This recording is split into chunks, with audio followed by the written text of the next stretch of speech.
It doesn't matter if you know. In fact, the most ancient assassin group belongs to our godly palace, Luther said proudly. This is the most secretive team in our godly palace.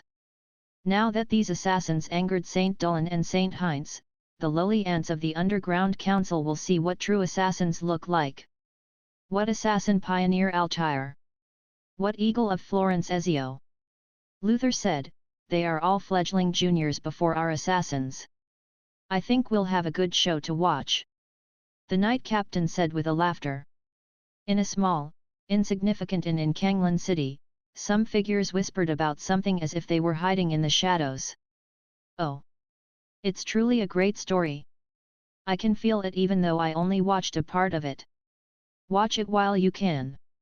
After all, people like us never know which comes first, tomorrow's sun or our deaths. Don't think too much of it. If I can come back alive, I must try that sword control technique. Haha. Maybe. Harrison carefully packed his stuff, including the newly made throwing knife and hidden blade. With a turn of his wrist, he shot out a chilly light into the dark night. If I die in that damn place, remember to tell me the ending of the story by burning a paper copy of it at my tomb, buddy. I'd like that too, another assassin said with a chuckle. In her room, Alina swiftly changed into black assassin's clothes which were made after the style of the Brotherhood uniform. After putting on the black robe, body-fitting pants and leggings, she lightly pulled up her hood, revealing only the lower half of her exquisite face. This was a battle that only belonged to assassins. It was hidden in the darkest shadows of the world, with few people knowing its existence. It was a shadow under the sunshine. The night in Kanglan City was always quiet. Elegant aristocrats didn't have the habit of going out during the night. As for the civilians, they thought that the quiet night was the best time for cultivation, and they didn't want to waste it. On White Pigeon Square, even the pigeons had left and gone home. The quiet square seemed to be telling a story of its prosperity, and it reminded the assassins of the cheers and exclamations that they had heard during the busy hours. Harrison entered the pitch-black back alley again. It seemed like the shadows of two assassins remained here, and they were hopeful toward the future. Standing in the back alley all by himself, Harrison brought his hands together before his chest and prayed silently, "Oh, brother! I know this is a trap set up by those people, but I just can't stop myself from going into it. Do you know that I've finally understood the true meaning of being an assassin? If you want, I'll tell you all about it," he murmured. "I don't know if you're still alive. If you are, please hold on and wait for me." At this moment, the square became the assassin's world. One after another, assassins wearing white or black robes with pointy hoods came and gathered here. Harrison also walked out of the alley and came to the square. Brothers! Sisters! Alina glanced around the crowd, knowing that she must unite these assassins together for the upcoming battle. Fight together with me. Let them see what they get for messing with assassins. Nothing is true, everything is permitted. Harrison walked toward the crowd. In many people's eyes, he was an elite assassin, but he was not confident due to his lowly background and poor talent. However, when he walked among his peers, he felt different. Everyone is equal before the hidden blades. It's time. If we work together, we're the Brotherhood. Maybe we will create a miracle, something impossible that will go down in history. Victory belongs to the Brotherhood. Victory belongs to the Brotherhood. Vows echoed on the quiet White Pigeon Square. All members of the Brotherhood, get ready and attack. A clear eagle shriek resonated in the sky in the dawn, declaring the beginning of the battle. "Mom, what's that?" Woken up by something, Joseph rubbed his eyes and opened the window. Then he shouted in astonishment, "Eagles! So many eagles! They are flying to Grey Eagle City. You know what to do, right?" A beam of sunlight appeared in the eastern sky. At this moment, Luther was having morning tea in his courtyard. "Mr. Luther." An old man wearing a priest's robe said respectfully, "We've bribed the Castellan of Grey Eagle. That man is only a despicable person who craves for riches. Today, this city will activate the highest level anti-air magic array, under which even mages' spell for increasing their leaping abilities, nimble spirit of cat, will be turned ineffective. They can only enter through the main gate, which is heavily guarded. Dressed in a luxurious robe, Luther looked as if he was going to host a great ceremony at this moment. The magic traps are set up. Yes, sir. We set up the highest level magic traps that even the mage's spell, spiritual detection, can't discover. We even set up the anti-mage array, the red-robed senior priest said. After its activation, the assassins can't use stealth spells anymore. The most important thing is that all the warriors and mages will find their strength suppressed to the lowest point. Only godly spells can be perfectly used in this place. The moment they show their faces, they will die. Meanwhile, several assassins in white cloaks were standing on the high walls to the east of Grey Eagle City with the golden morning sunlight shining on their backs. They looked down on the many houses that had white walls and red tiles and the bustling crowds. Many soldiers and godly palace knights were patrolling the streets. The whole city was engulfed in a mysterious great magic power. Harrison felt that he couldn't activate any chi or essence, which was the same as he had felt in the last assassination attempt. However, he didn't panic this time at all. Nothing is true, everything is permitted. These words resonated in his mind. We must understand that we're executioners of our behaviors, and we must bear the consequences regardless if they are glorious or tragedies. The words that he had once heard came back to him with clarity. These are the tenets left by our ancestors, and they are still valid. First, stay your blade from the flesh of an innocent. Second, hide in plain sight. Third, never compromise the brotherhood. Take these as your creed. Follow them and surpass them. If you break them, you must bear the consequences. Rise! Assassins! At this moment, no fear, hesitation, or confusion could be seen in these assassins' eyes. They looked firm and determined. They were assassins and proud of that. Therefore, flying knights, also known as sky knights, became another word for nobleness and prestige. It was why this nation of knights was the dream place for warriors. However, in the luxurious royal palace, the king of the nation who should be enjoying the highest position and the greatest luxuries was now anxiously waiting for something. He seemed to be waiting for some news which had not arrived yet. Suddenly, rapid footsteps came from outside the palace. The old king looked up with panic and fear on his face. 2 rows of people walked in. The people on the left row all wore red robes while those on the right were dressed in radiant light armor. They followed a silver-haired young man dressed in a beautiful white robe that was embroidered with gold threads. "I think you don't have to wait anymore, Your Majesty." The young man flicked imaginary dust from his snow-white robe and remained silent, but the priest beside him spoke and seemed to be passing the message for him. "Why?" The red-robed priest looked regretful and said, "Why would someone as lofty as Your Majesty betray the glory of God? Why are you here?" The old king looked horrified. "In the whole nation, Your Majesty probably is the only person who doesn't know that the assassins who dared to assassinate Mr. Luther have been captured. They exposed everything under torture. Great Mage Merlin received heavy blows from Mr. Luther for working with assassins and committing treason, and it's only a matter of time before we capture him," one knight said with a sneer.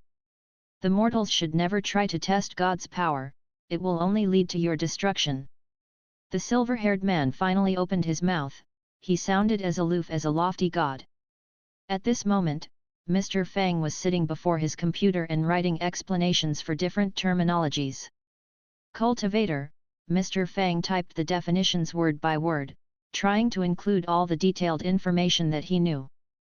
The difference between artifact making and alchemy, flying on swords, the dragons in the world of the legend of the sword and fairy, sir. Someone called Mr. Fang, but the latter was so engrossed in his work that he didn't notice it. What else? Mr. Fang scratched his head, finding that his job as the shop owner was even more demanding than before. After all, his work should only be keeping an eye on the shop, right? Alas, he regretted his offer of writing the knowledge post. Of course, he knew that this work was necessary to promote communication between the new shop and the old shops. Clearly, Mr. Fang didn't notice the hustle and bustle outside the shop. The public execution of the assassins in Grey Eagle City drew many people's attention. Therefore, people gathered to watch around the execution ground. Of course, the public execution wasn't an order from the higher UPS. However, Luther thought the godly palace needed to repair its image and reputation among the nations. He found it necessary. After all, the scandal caused by the war had almost passed, and no one dared to mention it anymore. Therefore, it seemed like the right time was now. By executing some notorious people, they would strike fear and respect into people from all nations. The best candidates for the execution were naturally the assassins who had been audacious enough to enter the godly palaces and try to assassinate the priests. Also, the execution would shock the assassins who disturbed his big plans. They were only weak and lowly assassins. Luther had dealt with these stinky and detestable rats for many years and didn't think that it was a daunting job. He would make these assassins regret what they had done. He was well prepared for this public execution. Other than the anti-air magic array, anti-mage array, and magic traps, they had another trump card. The most secretive Knight Legion in the Judgment Godly Palace was classified as a Knight Order but was actually the most ancient assassin group in this world. Luther believed that if these damn lowly bugs saw these ancient assassins, their expressions would be fantastic to see. By now, all the captured assassins had been brought to the execution platform. "It's you, Mr. Luther."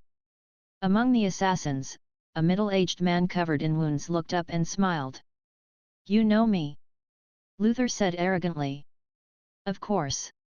I remember how you yelled like a moron about those so-called barbaric natives before turning off the spiritual spell visual projection." Luther's face froze. "Ha ha ha ha." The assassin laughed wildly. "You guys called them barbaric natives and invaded them with lofty excuses, but you were beaten senseless by these barbaric natives. What are you? I watched you at White Pigeon Square. You are shameless invaders. Your dog sh*t. Shut him up." A staff hit this assassin's face viciously, silencing him instantly. After a long while, he spat out a few bloody teeth. With half of his face numb, this assassin still laughed and yelled, "Long live the Sunrise Empire! One day, all your despicable schemes will be exposed to everyone in the world. Plug his mouth!" Luther yelled furiously.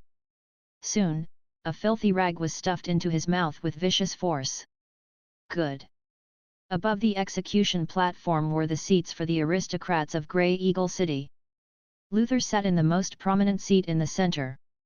Meanwhile, in the distant Stan Kingdom, the nation of knights wearing prisoner uniforms and covered in wounds, many assassins were brought out onto the meadow inside the prison. Before them, a spiritual spell visual projection was taking shape. Among them were two white-haired old men who were locked by strange black chains. They were core figures in the elder group of the Underground Council. They were the assassins who had broken the godly spells and almost killed those lofty priests. "Watch how your stupid peers die. Damn bugs," a guard cussed viciously. "Right.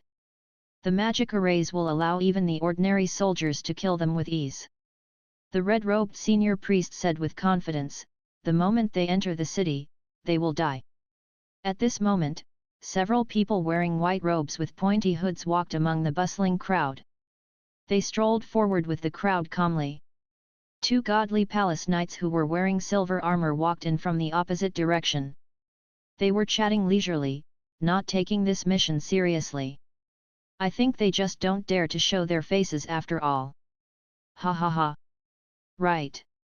Those lowly rats probably can't enter the city. Mr. Luther is waiting for the morons to come into the trap. After all, we'll soon execute their peers. Ha ha ha ha, ugh." Their laughter suddenly stopped. At this moment, they looked up and saw a figure in white robes standing before them, slamming his palms onto their necks. The people in the area suddenly ran away screaming. The two godly palace knights each had a bloody hole in their necks. What happened? People looked around in alarm. Other than the fleeing crowds, they saw nothing. Meanwhile, a white-robed figure vanished in the bustling crowd. Meanwhile, on the execution platform, a large fat man wearing thick armor was talking smugly, "To avoid accidents, my Grey Eagle City is even more heavily guarded compared to the last time. Don't worry about it, Mr. Luther." This man was Count Savon, the castellan of this city. There's a guard every 3 meters and a post every 5 meters. Even the roofs are guarded by soldiers with magic firearms. They can't escape from our notice regardless of which direction they take. After the restriction arrays were activated, only a few magic items could be used in the city. Magic firearms were one of them. At this moment, on the roof of a house with white walls and red tiles, a soldier with a magic firearm spotted the white-hooded assassin walking among the crowd. While he was aiming and about to fire, he felt a chilling sensation in his chest. He wasn't sure when, but a silver throwing knife was now protruding from his chest. This soldier with the magic firearm dropped to the ground in silence. If they are discovered, they won't be able to find any place to hide, the red-robed senior priest continued, because we set up magic traps in all the possible hiding places in the city. Meanwhile, Alina in a set of black assassin's clothes moved swiftly on the roofs like a black eagle. She paused occasionally to observe her surroundings.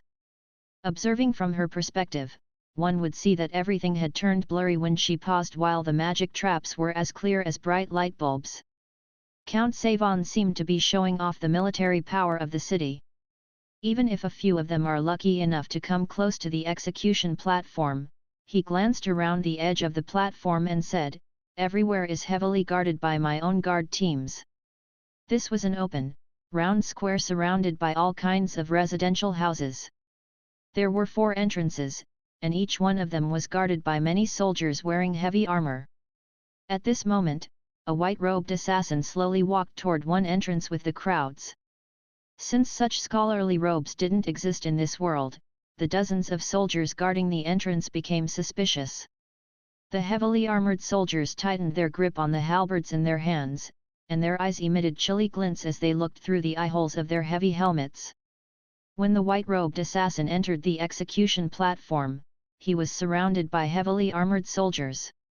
Meanwhile, the assassin who were captured in the distant Stan Kingdom and other nations were watching this scene as well.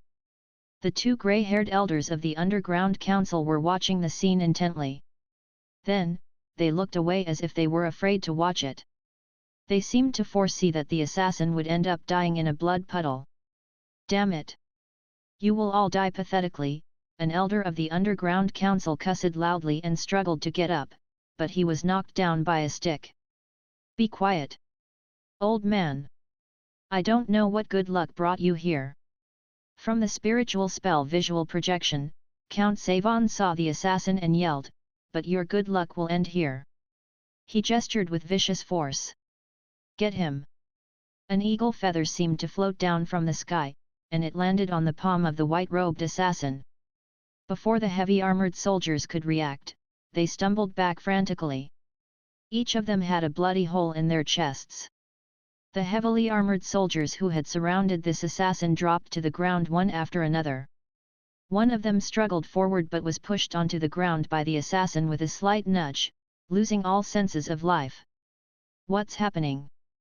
Count Savon stood up from his seat in horror. He looked up and saw Alina revealing herself on the roof. As the smoke of the magic firearm rose, her fiery red hair fluttered in the wind beneath the black hood of her black assassin's robe. "Thank you for your firearms." Meanwhile, several assassins appeared from the gun smoke like ghosts. They wore elegant robes that looked those of scholars, and the pointy hoods looked like eagle beaks. With the hems of the robes fluttering in the wind, the proud figures looked down at the crowds with a unique lofty presence. "Are they assassins?" The aristocrats sitting above the scaffold platform and the captured assassins who were watching the spiritual spell visual projection all looked at the scene in a daze. Godly Palace Knights! Kill them! Beside Luther, the red-robed senior priest roared in shock and anger. Instantly, large groups of soldiers and heavily armed Godly Palace Knights swarmed up. Meanwhile, the red-robed senior priest lifted his magic staff and began to chant. Soon, his magic staff released a golden light beam which landed on the armor of these Godly Palace Knights. Instantly, the armor of these Godly Palace Knights emitted faint golden lights. It was the Holy Light Armor spell which could harden and strengthen the knight's armor so much that even magic firearms couldn't pierce them, let alone the assassins who were deprived of strength. Then, another golden light beam fell. Instantly, the knights found that their strengths grew greatly. They slashed out their huge swords and created a series of air-piercing noises. The red-robed senior priest looked vicious. Despite your great combat experience, you can't kill more than 7 fully armed knights without chi or magic energy in your body. Now that I've empowered the knights with godly spells, I'll see how many you can kill. Sure enough, an assassin unsheathed his hidden blade, and it made a crisp noise when it collided with a knight's armor. It couldn't even leave a scratch on the knight. Ha ha ha ha! Count Savon laughed, they are dead. However, in the next instant, the assassin stabbed his hidden blade into the knight's body through a crevice in the armor. Then, blood immediately gushed out. The godly spells had toughened the armor and increased the knight's physical strength but hadn't toughened their bodies. With the blades stabbing through the crevices every time, the armor looked as fragile as paper before them. It didn't take the assassins more effort. Slaughter. It was a one-sided slaughter. With their current combat techniques, the assassins could easily defeat enemies who were more powerful than them. This. Everyone instantly stood up from their seats. Luther's face became livid. Escort me back to the Godly Palace. Quickly.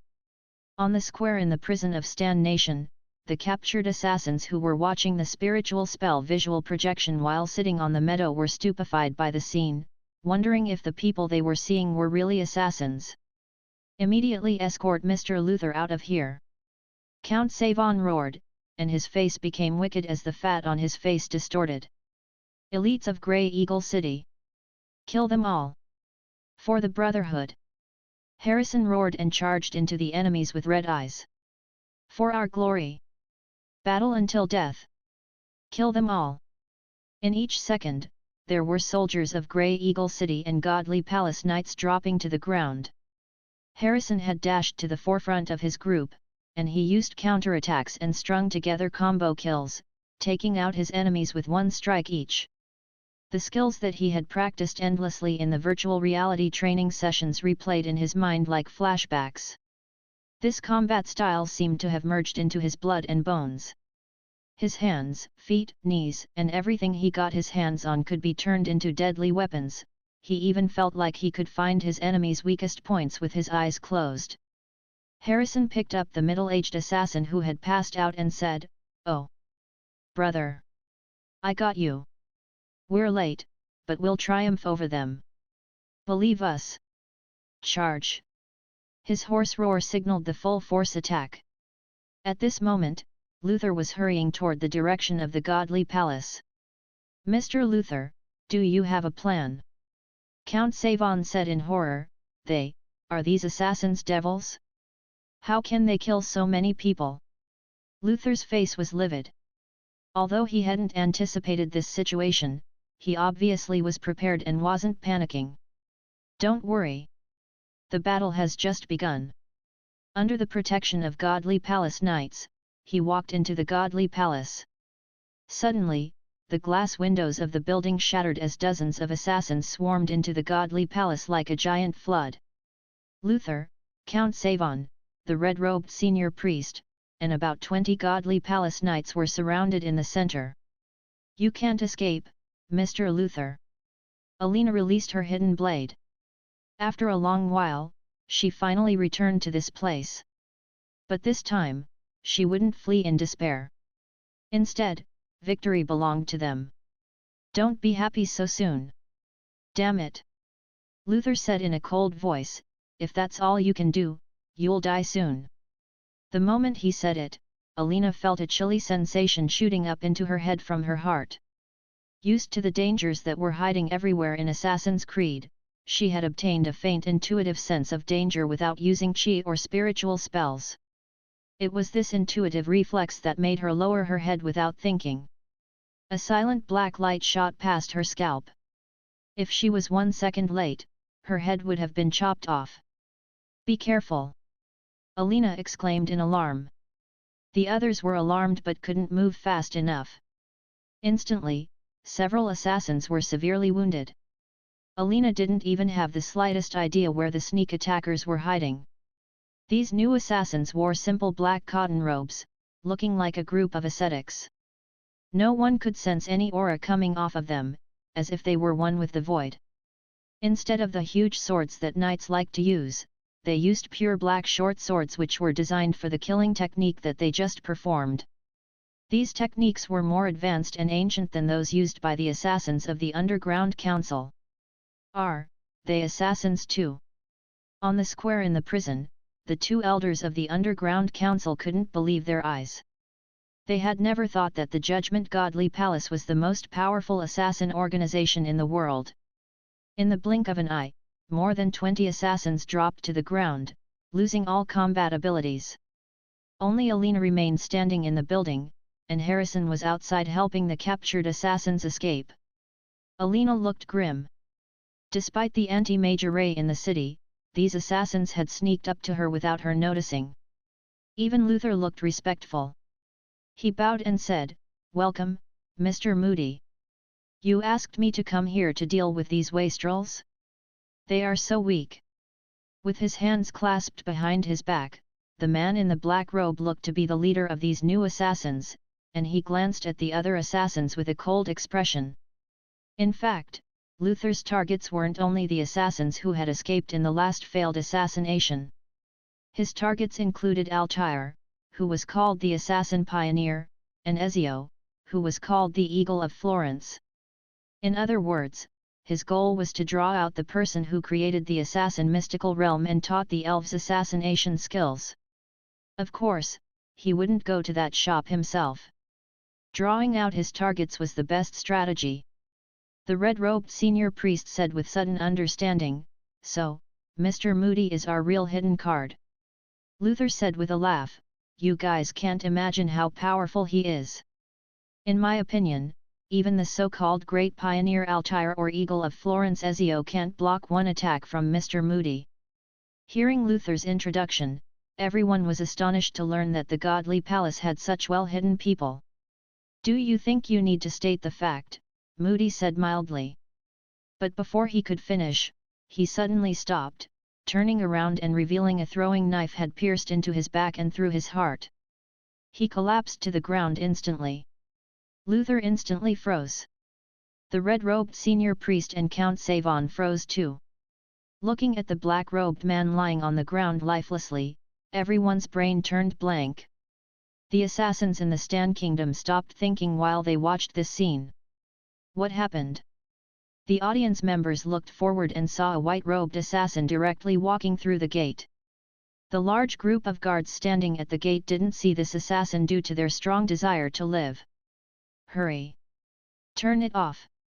In the prison of the Stan Kingdom, the soldiers who were guarding the assassins and watching the spiritual spell visual projection yelled wildly, "Turn the damn visual projection off!"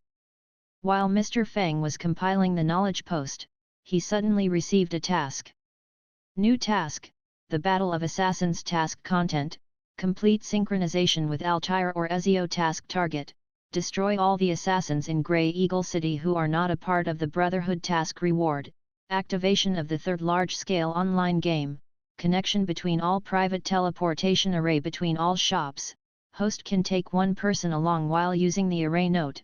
Using complete synchronization with other characters will be regarded as failing this task. Therefore, Mr. Fang took the chance to check up on the assassins by having a look. Seeing the scene, Mr. Fang was at a loss for words. "You might be the worst group of gamers that I've ever tutored. Ahya. Alina felt like she was going crazy as she thought, can you show some mercy in front of so many people?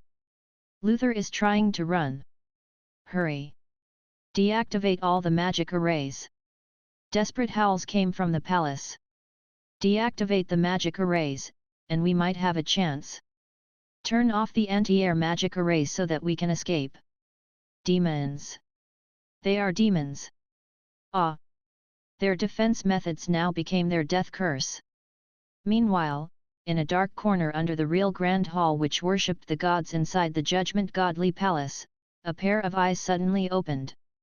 I can't believe that I lost a figure projection this way. Who was that? The purpose of their existence was partly to solve these unexpected problems. Each of them could execute missions alone. In their limited lives, they had killed horrifying monsters and lofty lords with prestigious statuses. It wasn't beyond the ability of this group to kill a saint-level master. Different from those soldiers, their abilities went beyond the skills that they showed. Compared to others, they had far more advanced physical conditions. A level 9 anti-mage scroll could turn a level 9 mage into an ordinary person and could turn a level 9 sky knight into a mortal with some moderate combat techniques. Reduced to this state, Supreme Masters would be as fragile as mortals and would die with one stab of a sword into their vital parts. Could one use such things to assassinate people? Of course. It was why these ascetics were absolute masters in this anti-mage realm even though their cultivation strengths were not extremely high. Casting spells on physical bodies would change people's physical conditions and cause great danger to these people, which was why the godly spells were usually cast on armors and weapons. That was the function for the most ordinary godly spells. Only senior priests had the right to learn these godly spells which were extremely difficult to master. For the fully armed soldiers, full suit of armor strengthened by godly spells were enough for them to block any attacks. However, these ascetics couldn't move agilely if they wore heavy armor. With the permanent magic spells or even godly spells in their bodies, they could kill level 3 and level 4 magic beasts with bare hands. These people's strength, speed, and reflexes far surpassed those of ordinary people. With curses and extreme poison on their weapons, they could kill any master whose strength was suppressed by the anti-mage array. Their overall strength far surpassed Alina and the other assassins. With the element of surprise, they had easily wounded these assassins severely. They didn't think that Fang Qi could deal with them all by himself. If their blades put one scratch on Fang Qi would instantly lose all of his combat abilities. Don't worry. Since each of them had the ability to handle a situation alone, there wouldn't be the situation where they lacked central command. Soon, one of them took over the responsibility of the team leader and said, "He's alone." Meanwhile, in the prison inside Stan Kingdom. Who dared to turn off the visual projection? Beat him! I've had enough! The assassins suddenly erupted into a rage. With pathetic screams, the guards were instantly knocked down by the large group of assassins. Satisfied, the assassins resumed their seats on the square and continued to watch the spiritual spell visual projection. Who do you think this guy is, Mr. Altair or Mr. Ezio? An old man asked.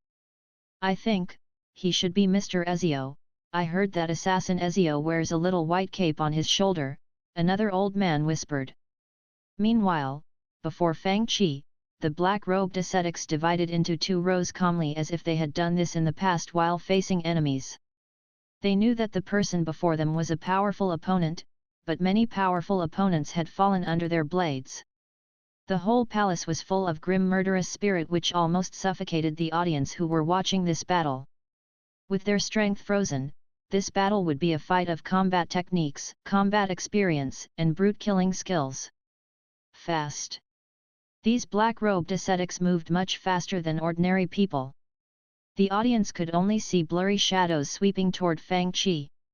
Under complete synchronization with his gaming character, Fang Qi slightly shifted away.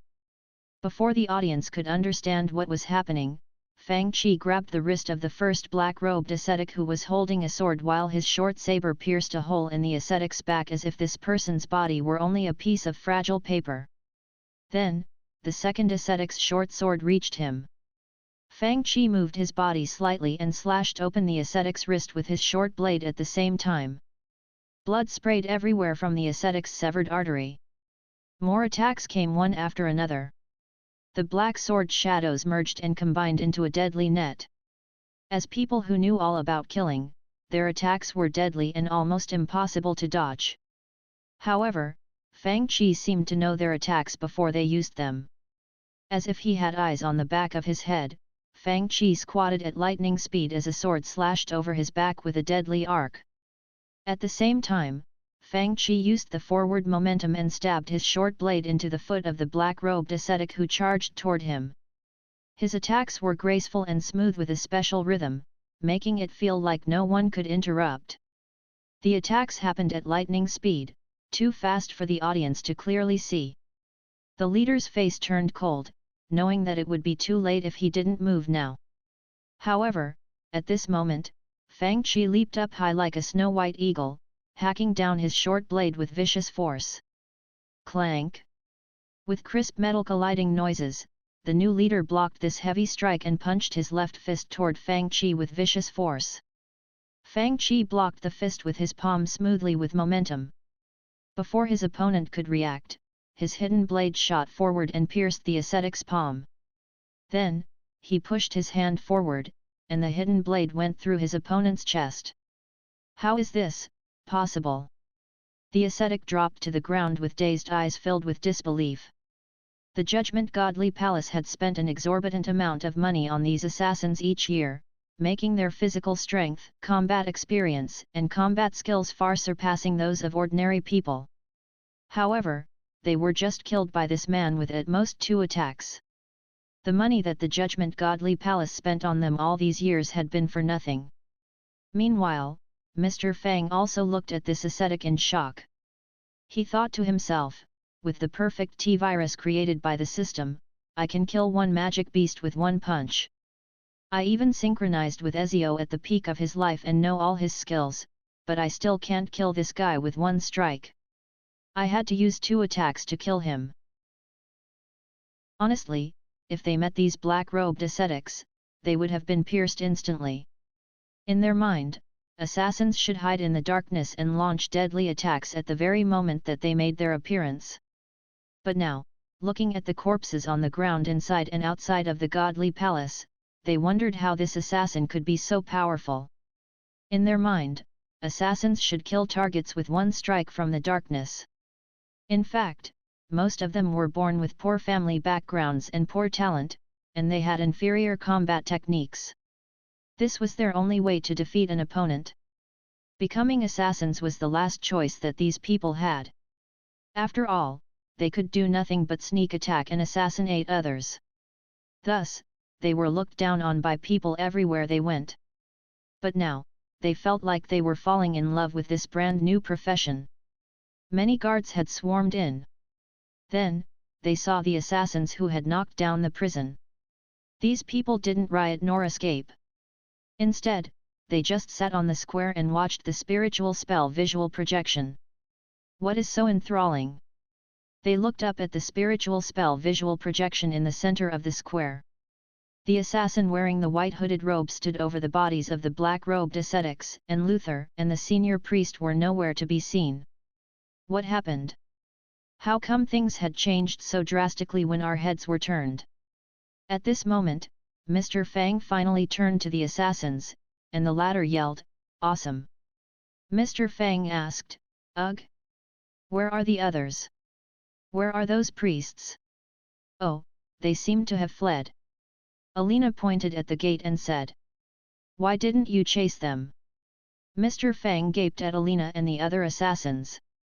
"You just let them go. You guys were just yelling awesome and watched? Are you waiting for me to chase? I've finished my task and won't do anything else." "Ah!" Alina seemed to have finally understood the situation and yelled in alarm, "Hurry! Go after them!" Mr. Fang froze for a second and wondered, how come I have such noob teammates like you?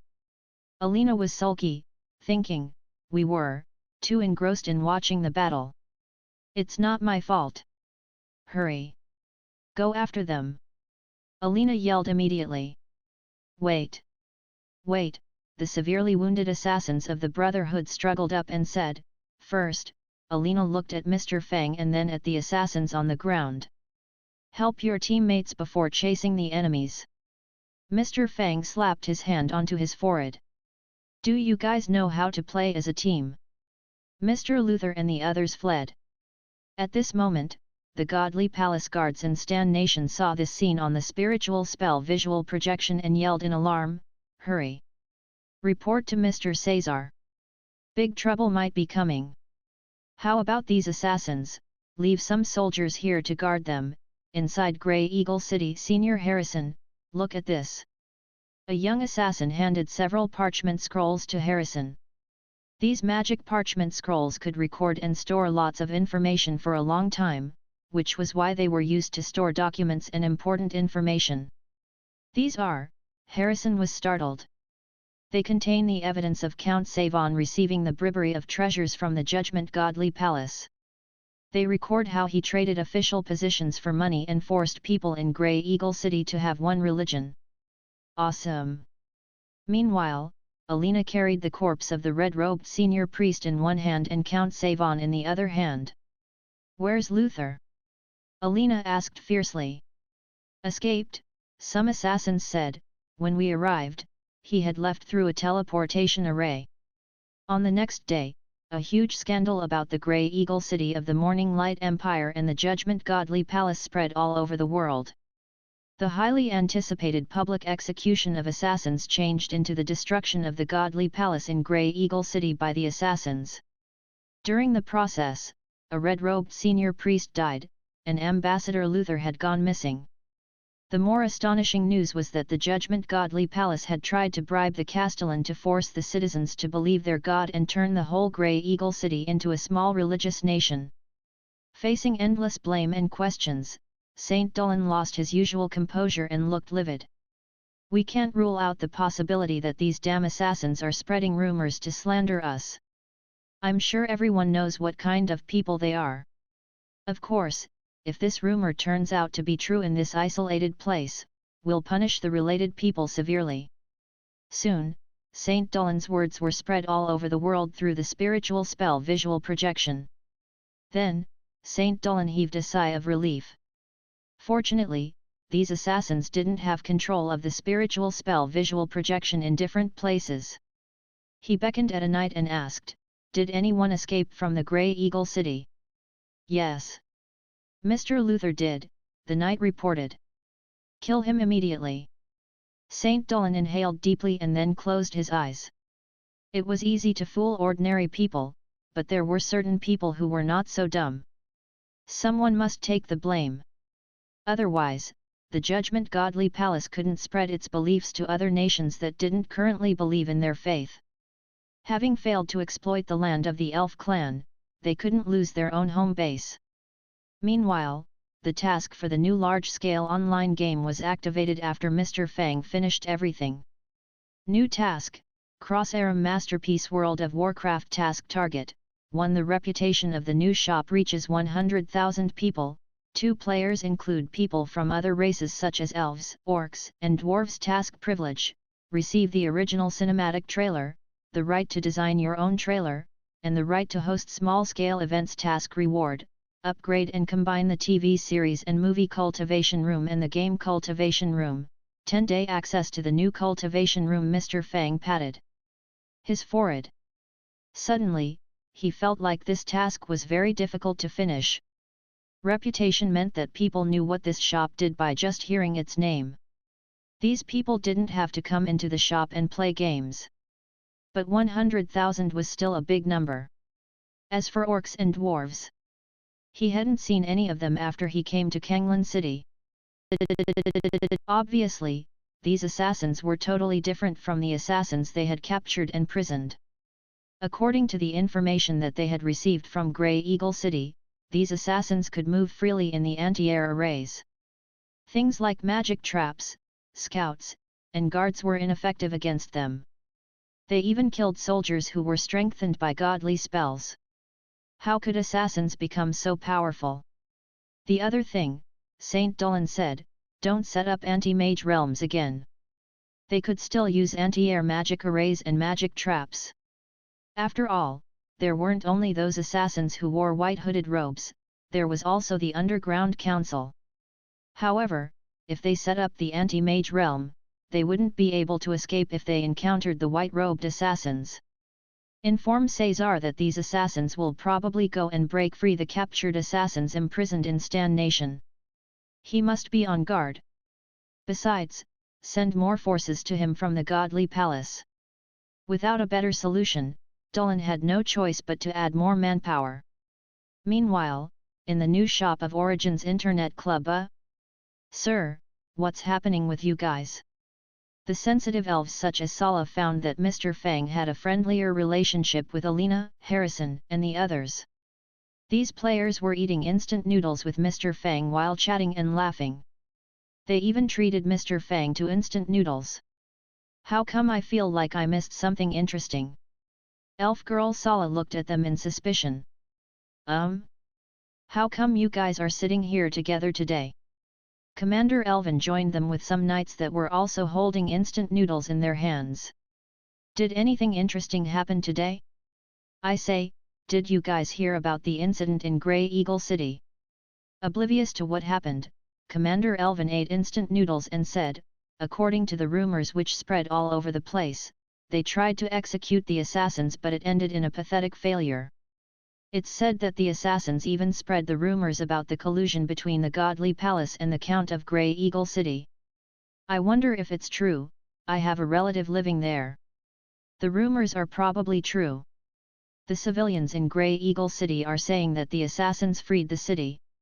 Otherwise, no one would have found out these schemes of that count who fooled his superiors and subordinates in a long time. Didn't they say, many people died there? Helen asked with a frown. It's said that Grey Eagle City was full of corpses. They are all Count Savon's personal guards as well as the knights and mages of the Judgment Godly Palace. The others didn't get hurt, one knight told her in a low voice. My goodness, when did the assassins begin doing things so cleanly and fairly? First, stay your blade from the flesh of an innocent. This was the first tenet of the Brotherhood, and the assassins all kept it in mind. Each profession had its own code of conduct. The creed of nothing is true, everything is permitted didn't give them the excuse to do anything they wanted. Altair understood this creed and passed it down to other assassins, and the latter had respected and followed it. But I heard that the assassins mostly wear white robes with hoods. Merlin joined the conversation on the side. White robes? The elves exchanged a look. Hoods. The knights and mercenaries looked at each other as well. Their faces all twitched as they thought, did a brotherhood go there to do it? But no matter who did it, I only want to say, Commander Elvin slapped his thigh and said, well done. Meanwhile, the assassins sitting near him looked at each other with a smile, hiding their identities and glories. Slurp. Slurp. They even found instant noodles more delicious than ever. Today, we can play the Legend of the Sword and Fairy 4 again, right? Commander Elvin said while eating instant noodles.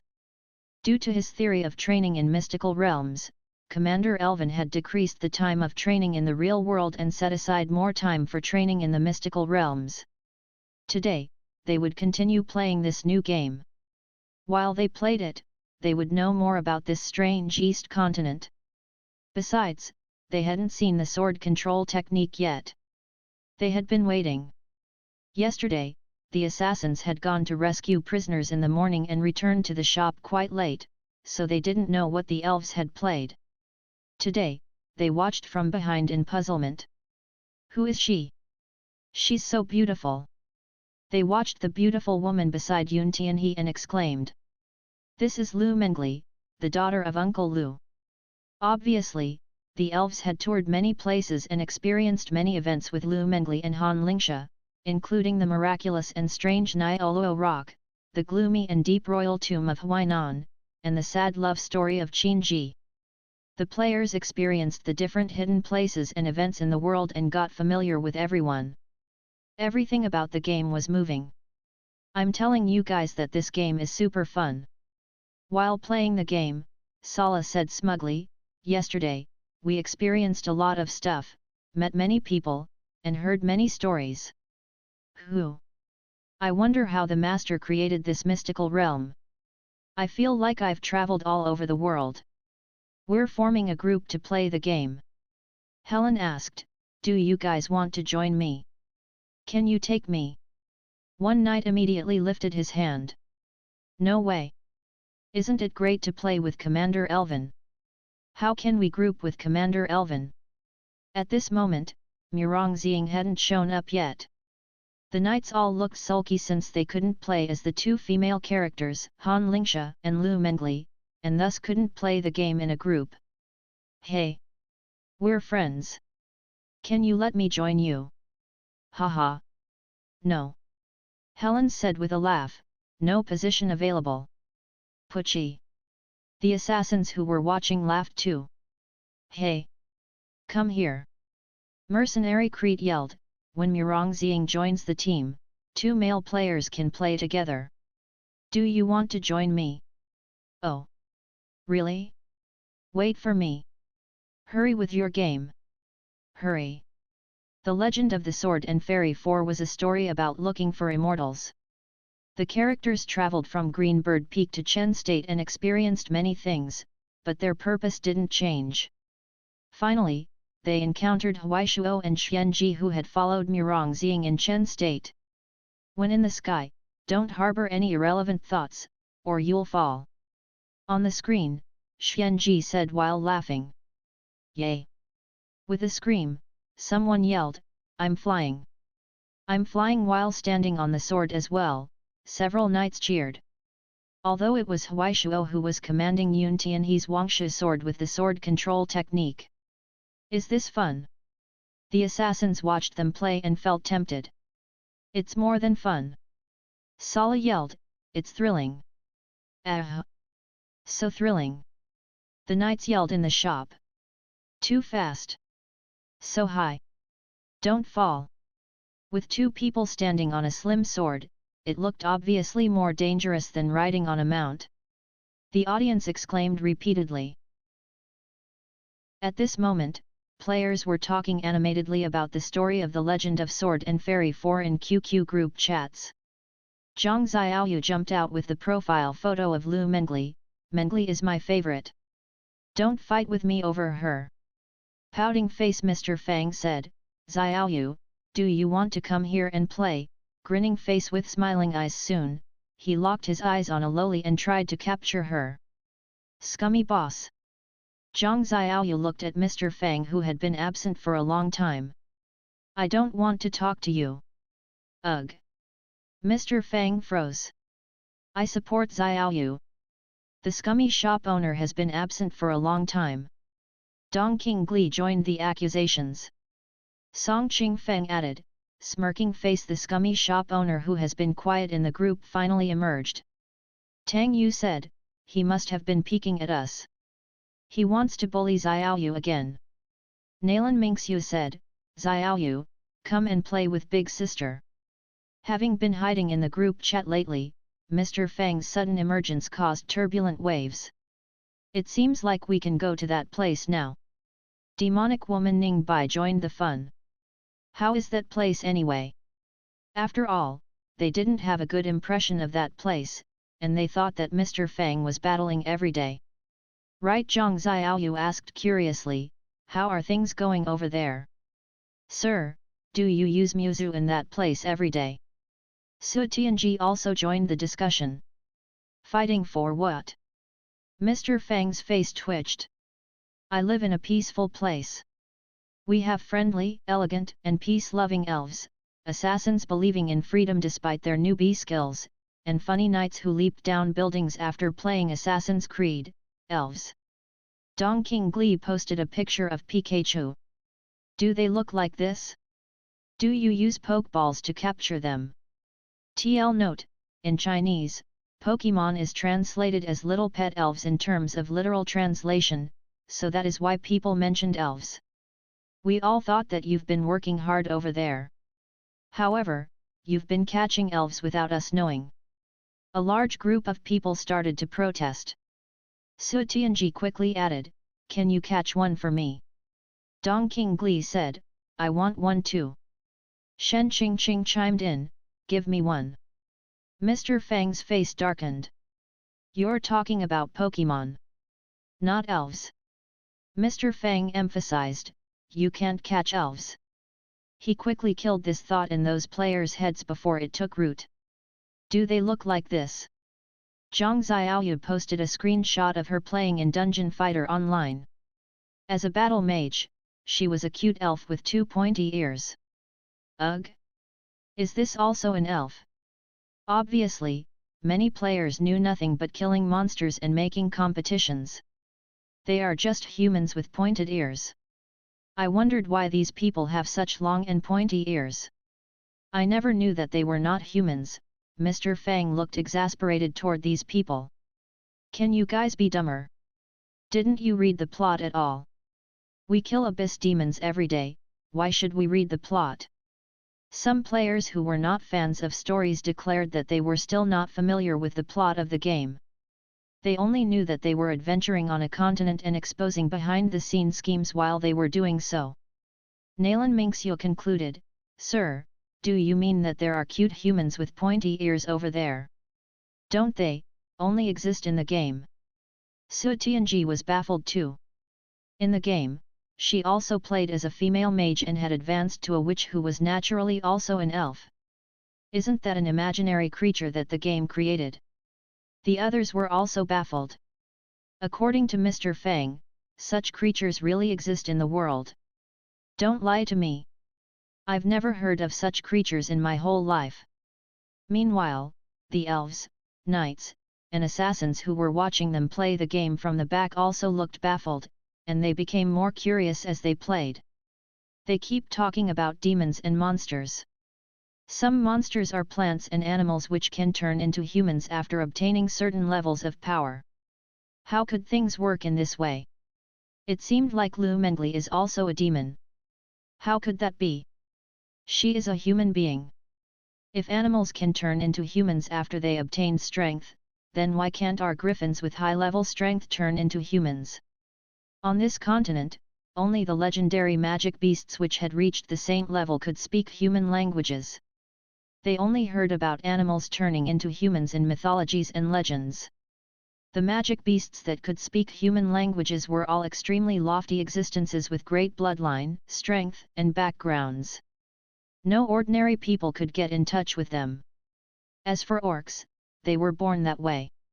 As elves, they were naturally close to certain animals and plants, especially the mild-tempered, peace-loving small animals or herbivores. For example, deer and squirrels. We deal with these animals every day in the forest. How come we've never seen one turn into a human and play with us? Sir! The elves looked disgusted. There are indeed many wonders in the world, but don't you try to lie to us. They immediately called the shop owner over to them. How come the animals in your world can change into humans as if they are saint beasts? If that's possible, then I would have changed all the small animals in our Silver Moon Forest into humans. The elves couldn't believe or understand it. Looking at the disgusted elves who thought that Mr. Fang had exaggerated things in the mystical realm, Mr. Fang looked frustrated and said, these people don't believe that there are elves in the world. I was trying to explain your existence to them. They don't believe our existence. Elf girl Sala pointed at herself and said in a huff, aren't we elves? Right. The knights around them seconded her. If they are not elves, what are they then? Mr. Fang soon posted the conversation to the group chat. Tang Yu and the others were displeased. I'm now sitting together and playing games with a deer, and you are telling me that there are no demons in the world. How can you explain this scene then? Mr. Fang glanced at his communication jade and said, they said the same thing. Zhang Xiaoyu curled her lips and said, I don't believe it unless I see a real elf with my own eyes. A player with the profile photo of a big white deer also protested in the group, I don't believe it either. Otherwise, she would say that Mr. Fang was a fraud. Zhang Xiaoyu also said, unless I can touch their ears, I won't believe that they are real. Exasperated, Mr. Fang acted as the messenger between both parties. According to the result of their discussion, Zhang Xiaoyu would ask for a vacation from school and then come to the new shop with little Belle to see elves. She would find out if the shop owner was telling the truth or not. As for the new task of building a reputation for the new shop, Mr. Fang felt like it was hard to achieve. I must manage the shop each day and stay here, how can I obtain a greater reputation? As for dwarves and orcs, don't I need to keep an eye on the shop? Where can I find them? What should I do? Mr. Fang thought for a while and said, System, can you give me a recommendation? System replied, as an excellent shop owner who can work independently, you must find a solution by yourself. I'm only responsible for setting up tasks and objectives. Mr. Fang was at a loss for words. Mr. Fang would never use his brains if he could solve the problem only using his physical strength. But to complete this task set by the system, physical execution was obviously not enough. Right now, few new players visited the shop, most of the players were old players. The number of players hadn't grown much recently. Of course, as a new shop, it was quite a feat that it had attracted so many players. However, the numbers didn't look good when compared with the truly big workshops in this city famous for their cultivation mystical realms. In the old shops, players had swarmed into them after word about the game spread out. However, in Kanglan City, there were many cultivation mystical realms, and every shop claimed that its products were the best. Besides, the Lava Workshop was releasing its new mystical realm, so few people would pay attention to a little-known shop. Mr. Fang considered the situation and soon found the root of the problem. On this continent, he couldn't rely on word of mouth. After all, the civilization development of this world was far more advanced than that in the continent of immortal relics. Mr. Fang decided to go on an errand in the morning. Different from the people who went to work at around 8 a.m. in the world where Fang Qi came from, the warriors and mages in this world must start their training in the early morning. Some apprentices and disciples got up at daybreak and started to do things. The Alchemist Union, Mercenary Union, and Mage Union didn't close doors at midnight. This morning, the Alchemist Union was even more crowded than usual. In this ancient and elegant hall gathered not only alchemists but mercenaries and mages as well. They were here because Leo, the representative of the Lava Workshop and a master alchemist, would demonstrate the new mystical realm of the Lava Workshop to the public. Meanwhile, he would show his advanced alchemy skills through this perfectly crafted new mystical realm on the spiritual spell visual projection. This was probably the most ancient building in Kanglan City, it had a long history. The yellowish-white walls and the brown platform and steps paved by huge rocks gave the building a low-profile elegance. In the courtyard in front of the building was a round fountain which sprayed water with magic power. The building was permeated with the smell of ingredients and herbs, reminding Fang Qi of an ancient pharmacy shop in his world before he traveled through space and time. As the representative of the Lava Workshop, Leo had his own spiritual spell visual projection room in this building. Of course, since he would give the public a demonstration, he had borrowed the most eye-catching spiritual spell visual projection crystal in the center of the Great Hall of the Alchemist Union.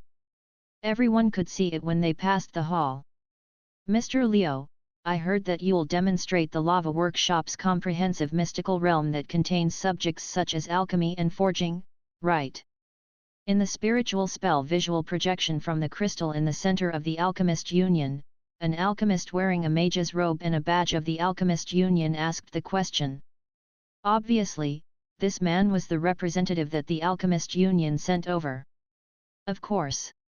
Leo was dressed in a formal luxurious mage's robe, looking like an elegant aristocrat. However, I heard that a new shop released its East Continent-style mystical realm a few days after the Lava Workshop released its new mystical realm. It's also a comprehensive mystical realm with subjects such as alchemy and forging. What do you think of it? Obviously, Mr. Fang's shop had some reputation now.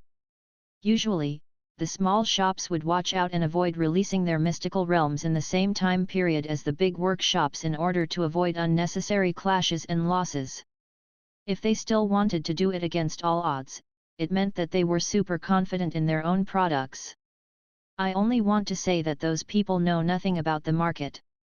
With our mystical realm out, there will be little business for them. More hilarious is that I heard that their mystical realm contains the East Continent's alchemy. It's ridiculous. I've never heard of anything amazing about alchemy in the East Continent. After all, Leo was a high-level master alchemist, and the lava workshop that he represented was one of the most famous mystical realm workshops on the whole continent. That explained his arrogance and why he looked down at the new shop. I think they are stupid to do that, and I don't think we need to show any concern to this issue. Meanwhile, before a service counter in a corner of the Alchemist Union, an ordinary-looking young man was applying for a position for the spiritual spell visual projection. Respected Mr. Alchemist, please name your content that will be displayed on the spiritual spell visual projection. Dashing sword immortal, and making artifacts online, Mr. Fang said. Mr. Fang had played to the part in which Murong Xiang joined the team. As an expert in forging swords and making artifacts in the Qianghua faction, Murong Xiang planned to equip the main characters with better items. Mr. Fang intended to broadcast this portion of the game to the public and see if it would bring greater fame to his shop. Of course, he had to translate the content into the words that were easy to understand, just like how he had to tell the people in this world that the airplanes and cell phones in Grand Theft Auto 5 were artifacts. If these people wanted to know the differences in depth, all that could come after. Excellent, the alchemist of the Alchemist Union said, I'm full of anticipation. I believe everyone here are also eager to watch it. But I think our Master Lamb is here right now, right? The mage continued, can we ask Master Lamb to come up and say hello to the people here? Let's call out to Master Lamb louder, okay? Master Lamb! Master Lamb! Ear-deafening shouts rose from the hall of the Alchemist Union. Having just finished the application process, Mr. Fang walked past them with his hands covering his ears, looking a little frustrated. What are they doing here? While muttering, he walked out of the door. I think we should begin as soon as possible. A brawny middle-aged man walked up, his grey tank top revealing his bulging muscles. Master Lamb looks eager to try this new mystical realm, the alchemist of the Alchemist Union said in a loud voice, then, let's begin. Now, we come to the ore warehouse following Master Lamb. These categorized materials are top-quality metal ores including black iron, mountain copper, and some rare materials such as purified gold and mystical silver, Lamb said proudly as if he had come into his own huge treasure chamber, but our destination is not this place but the warehouse of refined materials in the front. To forge a good battle sword swiftly, we can't waste time on smelting and refining ores. Now, we've arrived at Mr. Leo's alchemy room. The alchemist of the Alchemist Union soon came into Leo's alchemy room. Right now, Leo was concocting a black potion with a transparent crystal bottle. Mr. Leo, I wonder if your work will be affected in such a situation. The alchemist from the Alchemist Union said, as everyone knows, alchemy is a meticulous process. I can't make high-end magic items in such a situation, Leo said while measuring the potion, but today, this is an easy job for me. Excellent. It seems that Master Leo is very confident in his skills. The whole hall was crammed with people. The spacious hall in the Alchemist Union was crowded as more people came in to watch the demonstration. Ha ha ha. At this moment, hearty laughter sounded from outside the Alchemist Union. This way, please. The speaker was a female mage in a moon-white alchemist robe.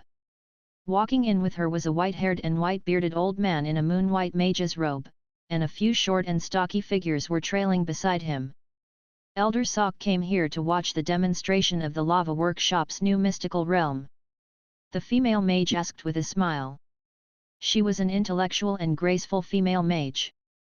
With her light brown long hair coiled up into a bun behind her head, she looked like a royal aristocrat. Beside her was a stocky figure with a hearty and resonant voice which could be heard clearly over the noisy crowd. "I think this old man came to drink my black wine." The white-bearded old man laughed. "Ha ha ha ha," the dwarf's height only reached the female mage's shoulder. With his beard trimmed neatly and hair tied into braids, he looked wild but not ugly in his clean, thick leather armor with black scale patterns. He looked like a rough-looking human with a stocky and short build. Several other stocky dwarves followed him. Sok Stonehammer was an elder of the Stonehammer dwarf tribe from Black Iron Castle.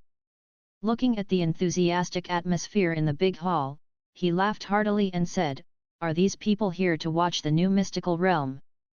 "Of course." The female mage gestured forward and said, "This way, please." These people moved away from the crowd and walked toward the back of the great hall. At this moment, the dwarf elder suddenly paused his steps when he saw a spiritual spell visual projection in one corner of the great hall. On it was written, "Dashing Sword Immortal, and making artifacts online?" "What's that?" A few people are actually watching it with great interest. The female mage's face twitched as she thought, "Come on, why are you here watching this stuff instead of watching the alchemy demonstration in the center of the hall?"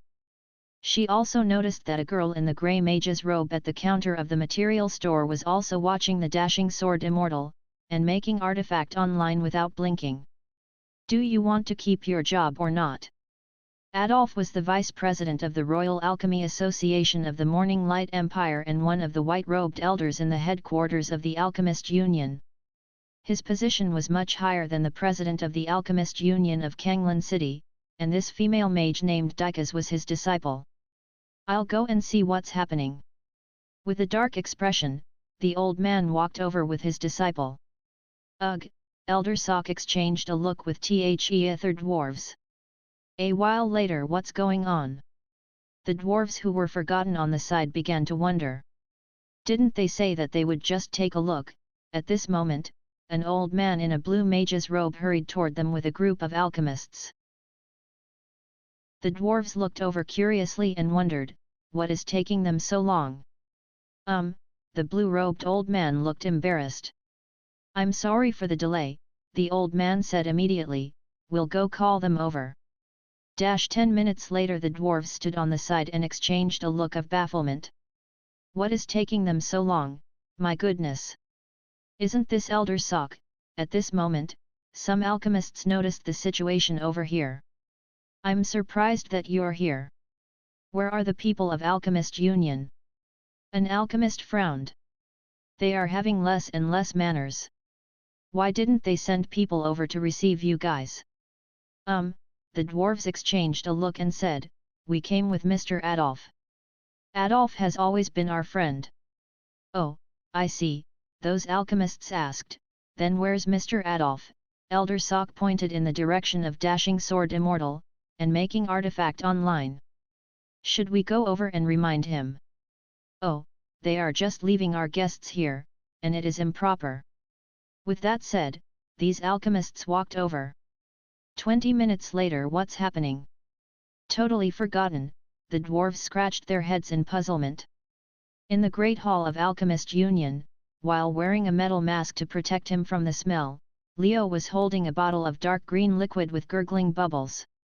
"You must be careful with the poison of this poisonous arrow frog. Its stinky smell might suffocate you and make you regret your existence, friends. Our master Leo is working efficiently. It seems like an excellent potion is about to be made. Let's see what Mr. Leo is going to do with it." "Sharp light potion," Leo said confidently, "I'll make a sharp light potion that can infuse the ultimate blade spell into weapons." Meanwhile, Master Lam, the master sword blacksmith with bulging muscles, was pumping the bellows with great efforts to stoke fire over a piece of silver-colored metal. The furnace had a blue flame with white threads in it, looking different from ordinary flames. "We're casting an excellent compound battle sword," Lam said while pumping the bellows. "We must hammer this block of star-patterned iron flat, so it can completely wrap around this black ink steel." The clanking hammering sounds came from the visual projection. At this moment, the dwarves had also walked over to the spiritual spell visual projection of Dashing Sword Immortal, and making artifact online subconsciously and began to watch. On the screen was a huge round platform engraved with a Tai Chi pattern which contained the fish-shaped yin and yang. The yang fish represented fire. It looked like a giant vein in earth that was filled with lava, and people could see hot lava-filled grooves on the dark red stone platform. On the opposite side, clear ice was situated on the edge of the heated, dark red stone platform. The yin fish represented ice. Looking up, one could see that this side of the sword platform was covered and sealed in ice. This was the heaven-abiding sword platform in the Qianghua faction. In the position of the fisheye on the sword platform was a huge round sword creation platform that was built on rocks. Now, we've got all the materials. On the spiritual spell visual projection, a young man stood before the hot sword creation platform and took out all the materials he had prepared. The young man wore a blue and white robe and a green jade headpiece and carried a sword case on his back. Today, we'll forge a ghost blade which is relatively simple to make. While he spoke, he took out the materials. One was an orange-colored red iron ore which emitted traces of spiritual essence, and the other main material was an ember-colored mystic cloud crystal which was as smooth as jade. He also took out 2 pieces of kunyu coal which were dark green with a trace of purple. On the screen, Murongxiang formed a sword-shaped hand gesture and directed the materials to float onto the sword platform with his spiritual essence. Then, we'll open the sword furnace with the spell. Murongxiang used the sword creation spell of the Qianghua faction. He made quick gestures, and his fingers danced nimbly like bees that were flying. Soon, the orange flames surged up in the huge sword furnace while the materials slowly melted at the bottom of the furnace. In the furnace, flames surged up one after another like a blooming lotus flower of blazing flames. With the movements of his fingers, pointing and directing, streaks of spiritual light fell into the lotus flower-shaped flames, and the materials in the furnace seemed to be driven by an unknown force and began to merge, stretch, and take shape. Finally, a thick sword embryo that looked like a red jade crystal lay on the bottom of the furnace. Now, this sword has taken its embryonic form. To forge it into the final form, we can use some common techniques. For example, we can hammer it with the force of wind and lightning. Murongxiang chanted in a low voice as a strong wind fluttered his robe and lifted him into the air. Sitting on the top of Kunlun Mountain, the heaven-abiding sword platform was very close to the sky. Soon, lightning bolts crashed down onto the sword embryo with vicious force as thunders rumbled. Like invisible huge hammers, the crazy winds knocked onto the sword embryo with crisp and rhythmic sounds of flowing water.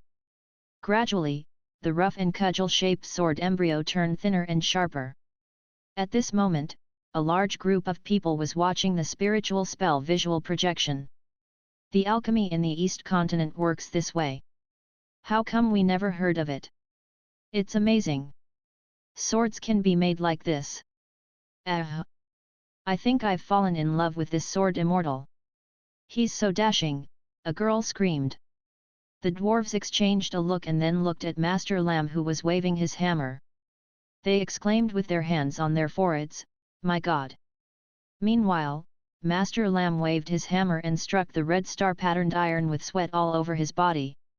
While wiping off sweat from his forehead, he left a streak of black dust on his face. He continued with his hammering. Bang! Bang! Bang! Ladies! Gentlemen! Do you see that? Master Lam's masterpieces is almost ready. The alchemist of Alchemy Union exclaimed passionately. Around the spiritual spell visual projection in the center of the Great Hall of Alchemist Union, there were only a couple dozens of people remaining. I think that the Great Hall in Alchemist Union must be bustling with crowds. The alchemist yelled, "Cheer for him! Let me hear your enthusiasm! Let's go!" Some mercenaries nudged each other and said, "Let's go and watch that making artifact online. That one is more interesting."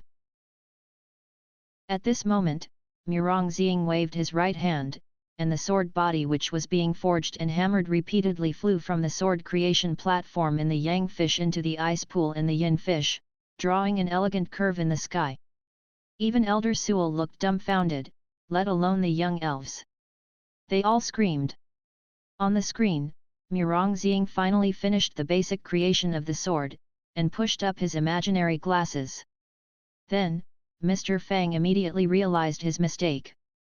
How come I feel like I put up the wrong pose? Ah! How can one create swords this way?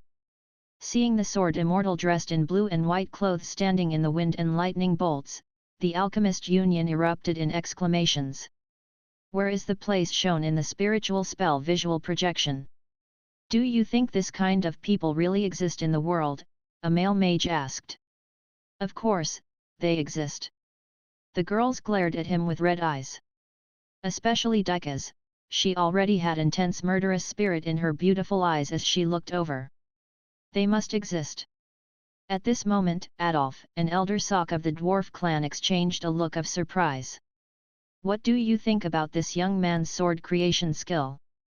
At this moment in the visual projection, a heavy ink-black sword with orange luster flew out from the chilly ice pool. Of course, creating a sword wasn't so simple. There were still processes such as creating the crossguard, handle making, engravings, and spirit injection to be done.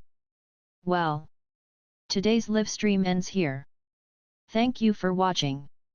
Tomorrow, we'll live stream the rest of the processes, including engravings and spirit injection. Don't miss our show. That's all. Hurry! Go and find out the user of this spiritual spell visual projection. Find out the person who forged the sword in the visual projection. How come the Alchemy Union knows nothing about this method of alchemy? Adolf felt incredulous. To them, this sword creation method combined alchemy skills and blacksmith skills. For example, with only blacksmith skills, one couldn't merge all the materials in the sword furnace. I'll go and investigate. Dika's thought that she couldn't sleep until she found out the source of the visual projection. Then, many female voices rose from behind her, "We'll help. Please count me in." "Me too." Meanwhile, in the Origins Internet Club, Mr. Fang exited the game and stretched. Ah! It was so tiring. I hope it can bring the shop some popularity and reputation, Mr. Fang murmured to himself. He casually looked back and asked, "How come you're all standing here?" He saw a large group of people standing behind him. "Aren't you going to play the game today?" Everyone froze. "Of course, we are going to play." "Yay! My Ziying! I'm coming!" Elf girl Sala shrieked as she hurried to get online. Mr. Fang was at a loss for words. Are you really an elf? Does she still have any of the composure and reservation of an elf? Also, didn't you say that you would return to the Silver Moon Forest? How come you're still here? Mr. Fang watched while all the elves entered the game. Wait for me. Helen hurried to her seat. Our love will continue into the next life. What is love? People live and die for it. With you by my side, I don't envy anyone, not even an immortal. Elder Sewell entered the game while humming to herself. Wow! You sing so well, Elder. Sala applauded and cheered in pleasant surprise. Your pronunciation is so good, Commander Elvin praised as well. It was the song Seeking Love in Sword and Fairies played by Qin Ji. She had even learned some foreign language in order to sing the song, which earned her many envious glances. Can we learn this? It sounds so complicated. I don't think it's easier than the sword control technique. For the peace-loving elves, the sword techniques and spiritual spells were not as important or interesting as the miraculous scenery in the grand world shown in the game. Come and look. Sala said in amazement, the forbidden zone in this faction has an ice mountain, and someone is sealed in there. I saw it. Helen said, you'll know it when you come to Jimmo, that place is super fun with a fox immortal who loves to tease people. Still, we taught this fox immortal a lesson. Look.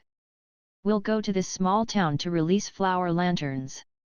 On the screen, Murong Xiang, Yun Tianhe, Han Lingsha, and Lu Mengli were walking on the street among the bustling crowds during the Lantern Festival. In this seaside town, wooden bridges zigzagged on the pier by the sea. Han Lingsha picked up a lotus flower lantern. Looking forward, they saw pretty lotus flower-shaped lanterns covering the sea surface under the starry nightly sky. Those lanterns were radiant, looking like stars. This place is so beautiful. I can also take them to watch fireworks on the mountainside. Helen said happily, I never knew that a small town of ordinary people could be so pretty. The hero's life goals is to eliminate evil and protect the world so that they can see the scene and the smiles on people's faces, don't you think so? Standing on the side of the mountain, Murong Xiang looked down on the crowds and up at the radiant fireworks in the sky as he said. Okay. Let's get serious. Han Lingsha said, I'm so happy today. I hope that the four of us can stay together like this and do things we need to do. Hee hee. Sala chuckled and said, I wish that I could tour the world with them each day. It's super fun, and I can learn lots of stuff. I wish we can stay together like this forever. While the Legend of Sword and Fairy 1 talked about fates and the Legend of Sword and Fairy 3 emphasized reincarnation, the Legend of Sword and Fairy 4 touched people with the simple yet sincere friendships that were formed among the four people as they toured the world. TL note, as a game, the Legend of Sword and Fairy 2 was bad, so not many people ever played it. Their search for immortals and their fates were all based on their friendships which would deepen as time went by. Yo ha ha ha. They are having so much fun. Beside her, the big white deer had just arrived at the Jimo Lantern Festival and was enjoying itself. But the Qianghua faction isn't as good as I imagined. Zhang Xiaoyu had progressed faster in the game. By now, she had returned to Qianghua after experiencing many events in Jimo. By now, the Qianghua faction had discovered Han Lingsha's identity, she was a tomb thief, which immediately strained the relationship between the faction and her. On the other hand, the battle between the Qianghua faction and Fantasy Netherworld was drawing near. The first half of the Legend of the Sword and Fairy 4 was an uneventful Xiangxia story in which the young people searched for immortals and Dao and helped the weak and the innocent together. They grew up as they met different people and experienced different things as bystanders. While touring the world and experiencing life, the young people grew out of their innocence and began to consider the differences between humans and demons, right and wrong, and the meaning of life. People would change and mature as they got more worldly experiences. Their views on the world were no longer simple and naive. For example, Murong Xiang, who was born in Qianghua, always followed the principle that demons were evil and must be eliminated. Yun Tianhe gradually grew out of his confusion and innocence and began to form his own ideas on many things. Perhaps there was no division between right and wrong most of the time, the difference lied in the different perspectives and choices. Above the cloud platform, the gate to the netherworld opened again, and the promise that they made at the Jimo Lantern Festival which stated they would stay together all their lives wasn't realized. Lu Mengli finally confirmed her identity as a demon in the fantasy netherworld and left with sadness, returning to the netherworld reluctantly. Maybe one day, they would face each other as enemies in the battle between the Qianghua faction and the netherworld. Outside the Forbidden Zone where Xianxiao was sealed in ice, the players finally heard the truth about the Qianghua faction and the netherworld 20 years ago from the faction master. Faction Master Su Yao instructed the disciples to read the confidential information in the faction scrolls and told them the truth of that battle. With astonishing talent and a lifetime of hard work, Dayan Spiritual Master, the 20th master of our faction, finally understood the secret method of ascendance in his last years of life. This method requires the combination of the forces of a yin sword and a yang sword as well as the support of the disciples. From then on, the faction put in 3 generations of manpower and materials and finally made the Zai sword and Wangshu sword. Yin and yang swords must be merged with the users, and the process usually takes years. On the other hand, the ultimate spiritual essence needed for the dual swords to ascend is too much for humans to cultivate. Dayan spiritual master considered this for a long time and found a miraculous place while he observed the stars. This place has abundant spiritual essence and is perfect for us since it is useful to us, and we should be able to control it. However, this place belongs to the netherworld which doesn't allow us to use it. With excellent talents, disciple Xian Xiao and Su Yu were chosen to be the hosts for the dual swords. 3 years later, the netherworld, which opens every 19 years, opened again. Xian Xiao and Su Yu launched the dual swords and froze the netherworld to activate the powerful spiritual essence. However, the netherworld resisted us stubbornly and even killed Taking Spiritual Master, the 24th faction master, causing a long-lasting fierce war. At the critical moment, Su Yu, the host of Wangshu Sword, became afraid and escaped with her lover and senior brother, Yun Tianqing, bringing her sword with her. Xian Xiao, the host of the Zai Sword, couldn't control the netherworld all by himself. In the end, the netherworld got away from Kunlun Mountain.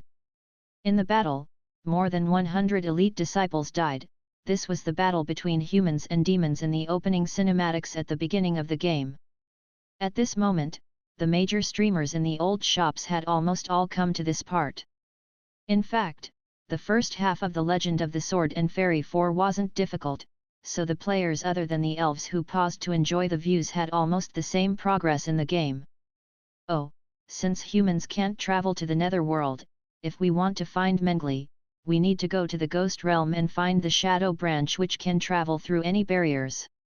In Su Tianji's live stream, Elder Soul looked amazed. Then, I must take Lingsha and Xiang to the Buzhu Mountain and find the path to Inconstant Hall, right? What is Buzhu Mountain? The players in the new and old shops were all curious. The mountain is so powerful that it can even support the sky? Such mountains exist. By now, the name of Su Tianji's live stream room had been changed into Elder Su Takes You to Tour Buzhu Mountain. At the same time, the big white deer had come to the shop early today and was exiting from the game when it saw this idle elder live streaming. Princess Xiaoyu, come and watch Elder Su's live stream. Ugh! Elder Su is live streaming again? For some reason, I'm always worried that she will fall from her sword when flying with a leap of faith whenever I watch her live stream.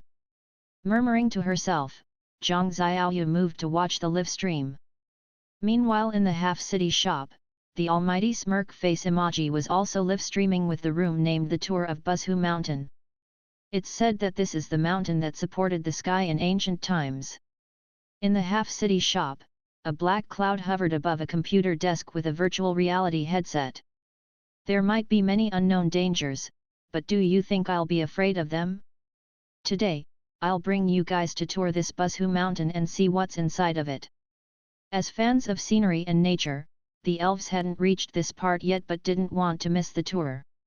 Immediately, they began to watch Helen's tour of Buzhu Mountain. Buzhu Mountain. Bulletin meant not, and Zhou meant complete.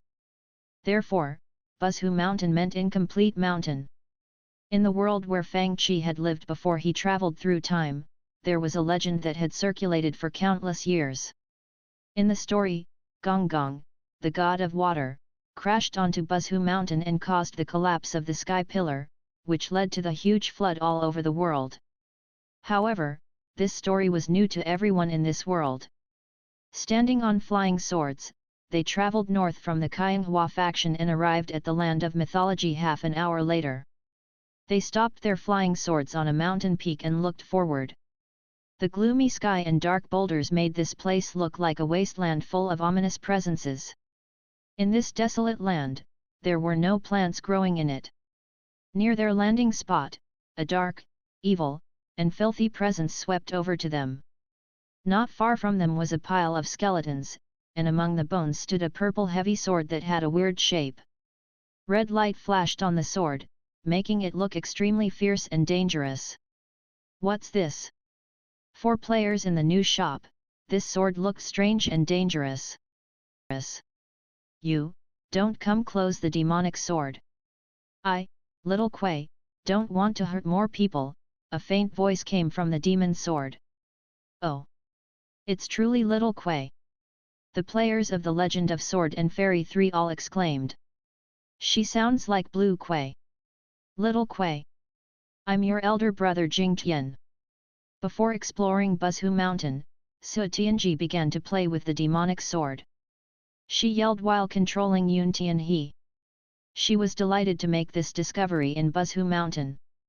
Everyone watching her live stream froze. Messages began to appear on the screen. Song Qing Feng, I'm not an Azura player. Do you think I can't see your Yun Tianhe? Zhongwu said, the guy who insulted blind people. Don't run.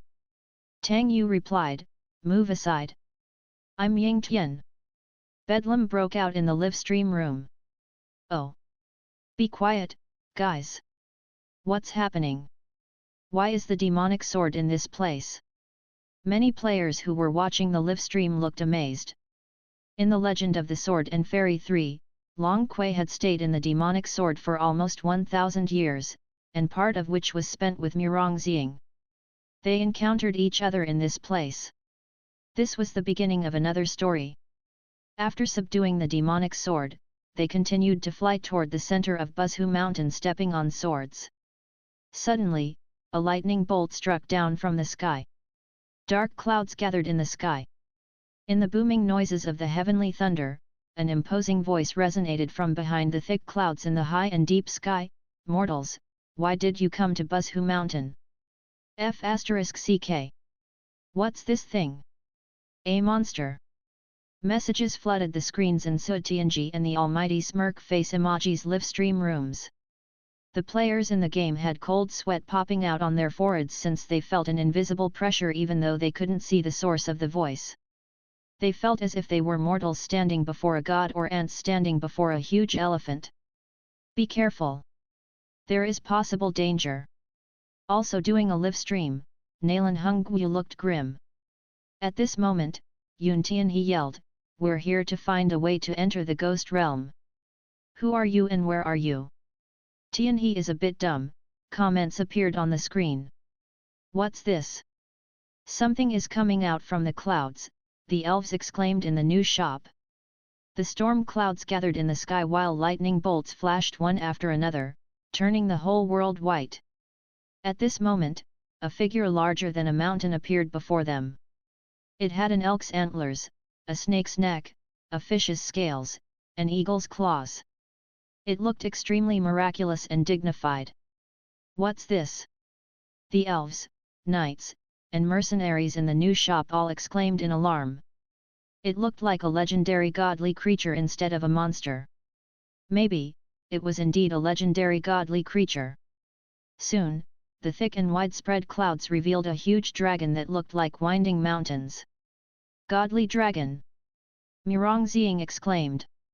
The three of them had high-level cultivation strengths. But standing before this true dragon, they felt as tiny as a grain of rice in the ocean. According to the legend, when the Oregon opened its eyes, daytime came, and when it closed its eyes, nighttime came. When it exhaled, summer came, and when it inhaled, winter came. The Oregon lived in the sunless nation located in the icy cold place in the ultimate north, and it illuminated the place with a lantern in its mouth, which was why it was also known as the Lantern Dragon. In the Legend of the Sword and Fairy, the dragon illuminated the land of the deserted Nether Nation in the northwest wasteland. For the cultivators in the immortal relic continent, dragons were legendary holy creatures and the auspicious creatures closest to them. After all, they had seen the bones that godly dragons left in their world. In comparison, immortals and gods were far more distant to them. They had only heard and read about the descriptions about dragons in the scroll fragments in the relics, but they had never seen real dragons before. Having lived for many years, Nalan Hongwu had never felt so stunned or moved before. Standing before the Oregon, he was stunned by its ultimate grandeur and stunning beauty. The Oregon's voice boomed like thunder. When it was pleased, the sky cleared. When it was angry, the sky turned dark. When it breathed, strong winds swept all over the world. Is it a true dragon? Nalan Hongwu yelled. Is this a true dragon? Messages flooded the live stream rooms instantly. Zhang Xiaoyu was dazed by the scene. My ancestor looks so miraculous and magnificent. The big white deer covered its head with its hooves. I'm scared. I'm scared. Is it a true dragon? It was the Oregon from the primeval times. Ghost realm? Mortals are existences that are as tiny as grains of sand in the 6 realms. Do you really understand what the ghost realm looks like? The Oregon's voice boomed like thunder. I don't know what the ghost realm looks like, but we must enter it to find a friend. Yuan Tianhe yelled as booming thunders resonated around him. Yuan Tianhe was still a little dull and innocently dumb. However, it was because of these traits that got rid of any irrelevant thoughts that usually filled an ordinary person's mind. He only had the single-minded thought that he must find his friend even if a godly dragon blocked his way. Even though there were great dangers in the ghost realm, he wasn't as afraid as ordinary people. Ordinary people would turn jelly-legged and couldn't even speak when they faced such a horrifying existence such as a true dragon. But Yuan Tianhe was brave. Even though it might be derived from his ignorance, it showed his great courage since he could speak these words before such an existence. I don't dislike bold mortals but hate mortals who are loud. If you dare, come up to the coiling dragon pillar, the Oregon's voice boomed like thunder again. You might not get out of Buzhu Mountain alive. My goodness! What does Yuan Tianhe want to do? Does he want to challenge a godly dragon? The people in this world felt as if their minds had turned blank. The huge ancient godly dragon stone statue winded up along the deserted Buzhu Mountain and spiraled up along the coiled dragon pillar to the high and distant heavens. If the players went up along the coiled dragon pillar all the way to the dragon head, they would probably reach the new immortal realm shown in the Legend of Sword and Fairy 3. The players of the Legend of Sword and Fairy 3 could see the huge dragon head when Chonglu and Jingtian battled many years later. Of course, the godly dragon only challenged them to go up the coiled dragon pillar to test their strength and courage and wouldn't allow them to travel to the top. It must be noted that in the world shown in the Legend of Sword and Fairy, there were many immortal realms, and they were not related to the abodes and residences of the immortals in the heavenly realm. The immortal realms could be divided into heavenly immortal realms and mortal immortal realms. The latter were like blessed cave abodes in the mortal realm such as Penglai where the spiritual essence was abundant. The new immortal realm discovered by Fei Peng and Chonglu in the Legend of Sword and Fairy was a heavenly immortal realm which was a blessed cave abode in the heavens. The story of the Legend of Sword and Fairy 4 happened after immortal General Fei Peng reincarnated as Prince Long Yang of the Zhang nation but long before Jing Tian was born, which was why the players had encountered the demonic sword and Long Kui. It meant that even if the players could force their way up to the top, the most they could see was probably the ruins of the battle between Fei Peng and Chonglu many years ago. The coiled dragon pillar wasn't easy to walk on since the players couldn't fly up with the sword control technique. The higher they went, the stronger the gusts would be. If they were not careful, they would fall and shatter into pieces. In fact, they might be knocked down by heavenly lightning bolts and encounter all kinds of demons. Despite all these difficulties, the players and the characters in the game could still manage to pass it. However, many people were still worried and wondered, would we need to battle the godly dragon later? The players in the old shops were feeling uneasy while they walked up the path. However, for the players in the new shop, they wondered, did you say that this is a basic cultivation realm?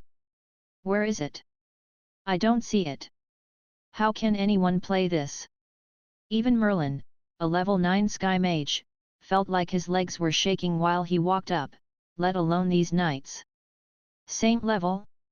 If Saint level masters could create such gusts by just breathing and sound like booming thunderbolts as the godly dragon did, perhaps even the gods in the world will have had to submit to these masters. Although Merlin couldn't imagine the power beyond the Saint level, he knew that this dragon was an existence with power far greater than the Saint level. Also, Merlin had a vague feeling that even some legendary gods didn't have such horrifying auras. After all, there were powerful gods and less powerful ones. Is this a saint-level mystical realm? He suppressed the horrifying thought and chanted silently, this is a fantasy. It must be. This chant calmed him down a bit. After all, few people could face the Oregon as fearlessly as Yuan Tianhe. Hey! We're up! Where are you? Yuan Tianhe yelled at the sky. F***ck, Song Qingfeng and the other players in the old shops were so scared that they almost dropped from their chairs, afraid that the ignorant Yuan Tianhe would be killed by one palm strike. For the elves, it felt the same as if they were yelling at the elf god, "Hey! Where are you?" Having never seen such dumb and fearless man, the players in the new shop felt their legs turning into jelly. Others would respectfully address this godly dragon, but you just walked up and said hey. With a shrill scream, Yuan Tianhe was knocked down by a lightning bolt. After a long while, Yuan Tianhe got up, looking nonplussed. Why am I always getting struck by lightning bolts since I came down from the mountain? Everyone put their hands on their foreheads. Mortal, do you know how disrespectful you were when you yelled at a godly dragon? This is what you get for your rudeness. I don't know about good manners. You told us to come up, claiming that you know how to get to the ghost realm, so we hurried up to find you. What's wrong with that? Yuan Tianhe was honest and frank. He didn't have the concept of politeness. This gloomy place was a portal leading to the depths of the ghost realm, and it was a very important portal between the heaven and the earth. Otherwise, it wouldn't be guarded by the Oregon. If it allowed people to enter this portal easily, then everyone could go to the ghost realm whenever they wanted. Therefore, people had to pay a great price for the entry. The godly dragon demanded the life of one of Yuan Tianhe's teammates as the price. The life was useless to the godly dragon, but it would act as a warning to all others that no one could pass it with ease. However, Yuan Tianhe would never accept this condition. If you anger me, I'll kill you all. Heavenly lightning boomed, showing the godly dragon's fury. New to the world, Yuan Tianhe knew no fear and said, I can tell that you're powerful, but it's me who doesn't want to make the choice, and it has nothing to do with them. Please don't kill them. I won't sacrifice my friends, and I won't change my mind either. Obviously, Yuan Tianhe spoke whatever was on his mind. The godly dragon was silent for a while. Perhaps it had never seen such an ignorant and ridiculously dumb mortal before. Not a bloodthirsty evil dragon, it decided to give them a chance. Mortal, you're very interesting. Perhaps you haven't seen enough suffering in the world and think that everyone can solve their problems with their own power. Maybe you're worthy of my appreciation, or you're just a moron who knows nothing about the world. What do you mean? Yuan Tianhe asked. Perhaps he indeed knew nothing. I'll give you a chance. I'll release a phantom of me from hundreds of thousands of years ago before I ascended and understood Dao. If you can defeat it, I'll send you to the inconstant hall in the ghost realm. Really? You are willing to help us? Yuan Tianhe was delighted. Ha ha ha. The Oregon laughed, I've guarded this place for 9,900 years and will soon finish my job with success. I'm surprised to see a ridiculous mortal like you. Should I help you guys enter the ghost realm, or should I send your souls into the ghost realm? Merlin, who had suspected that this was only a basic mystical realm, now looked ashen-faced. However, for the players in the old shops, despite their shock, they were not as afraid since they had battled with the prison-guarding Wisdom King and Chonglu, whose cultivation strength was suppressed to the peak of the mortal level. Despite their experience, the old players were not sure that they would win. Even though it was only a phantom of the Oregon, it excelled in the 5 spiritual immortal spell. Meanwhile, its body was the toughest weapon, and its scales were a powerful defense that few mortals could break. What kind of spell is this? Players exclaimed in the new shop when they saw gusts, lightning energy, rocks, flames, and ice pallets crashing down together as the huge dragon's claw struck outward. Everyone knew that ice and fire couldn't be used together, but the elves and mages saw these two elements were actually not fighting each other but complementing each other, creating even greater power. How can we fight it? Looking at the words "please try again" on their screens, all the players were stupefied. At Mr. Fang. Players in the group at Mr. Fang. Nalan Mingxiu said, "This is hard." Su Tianji chimed in, "It was a piece of cake until now. I feel like I don't know how to fight anymore. I was killed instantly a moment ago." Nalan Hongyu said, "I think I must study it carefully, and I'm afraid that I can't pass it for the time being." Su Tianji asked, "Sir, do you have a guide or something?" Mr. Fang replied, "I don't have a guide for dumb people." "What do you mean by guide for dumb people?" Su Tianji was displeased. And Huey said, "Sir, just tell us if you can live stream it." Zhang Xiaoyu asked, "Boss, tell us where you're in the game." Mr. Fang replied, "I passed it long ago." Song Qing Feng shouted, F***CK. "Sir, why didn't you put it on live stream when you did it?" Dong King Gli said, "Sir, you changed. Did you save before you fought it? Quickly reload and live stream for us." "How long has it been since your last live stream?" "Sir, you became lazy. You're no longer the hard-working and productive shop owner anymore." The people became indignant in the group chat. "Hurry! Put it on the live stream. Even Xiaoyu live streams more frequently than you do." Mr. Fang looked puzzled as he asked, "What does it have to do with me that Xiaoyu is live streaming?" "Sir, I'm warning you. If you live stream now, we will still be friends." This group of people were just short of putting a knife against Mr. Fang's neck. "Okay. Okay. I'll live stream." On the coiled dragon pillar, Mr. Fang chose to play as Yuan Tianhe. "Ugh!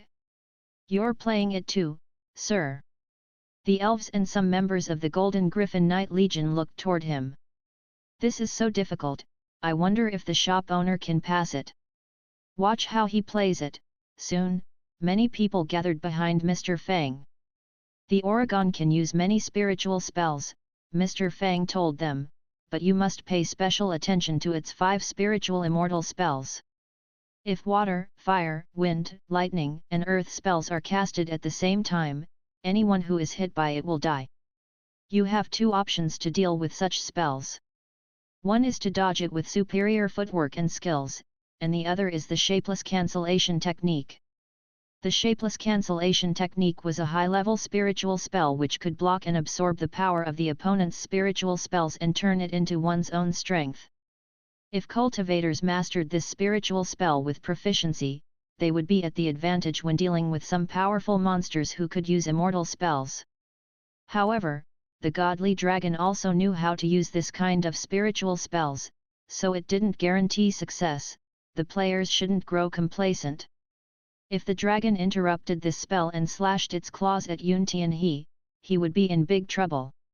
Only after you understand this basic knowledge can you defeat the godly dragon.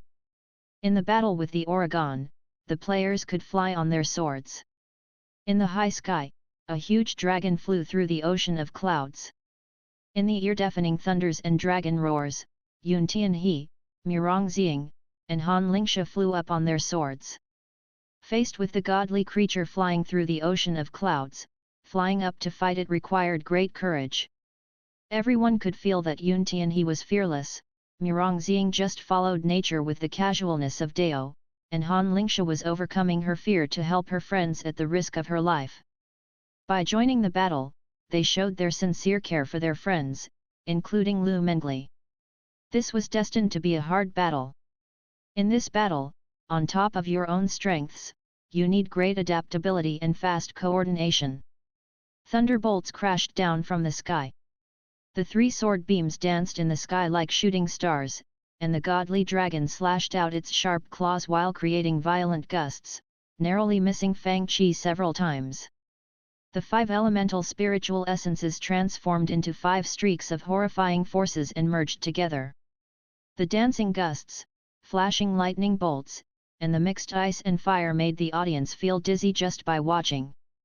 The players in the new shop had never seen a battle on this scale before. The dragon's horrifying attacks seemed to be able to destroy everything they touched, but the 3 sword beams were as slippery as fish, slipping from the huge dragon's claws again and again. About 15 minutes later, Fang Qi tore through the high sky like a sharp sword beam while flying on his flying sword. Here is the chance. Metal melting demonic fire. Meanwhile, a horrifying hurricane gathered around Fang Qi like shadows. On top of the wind element, this hurricane also contained the fire, lightning, water, and earth elements. The variations of the 5 elements made this spiritual spell hard to predict. Use the shapeless cancellation technique.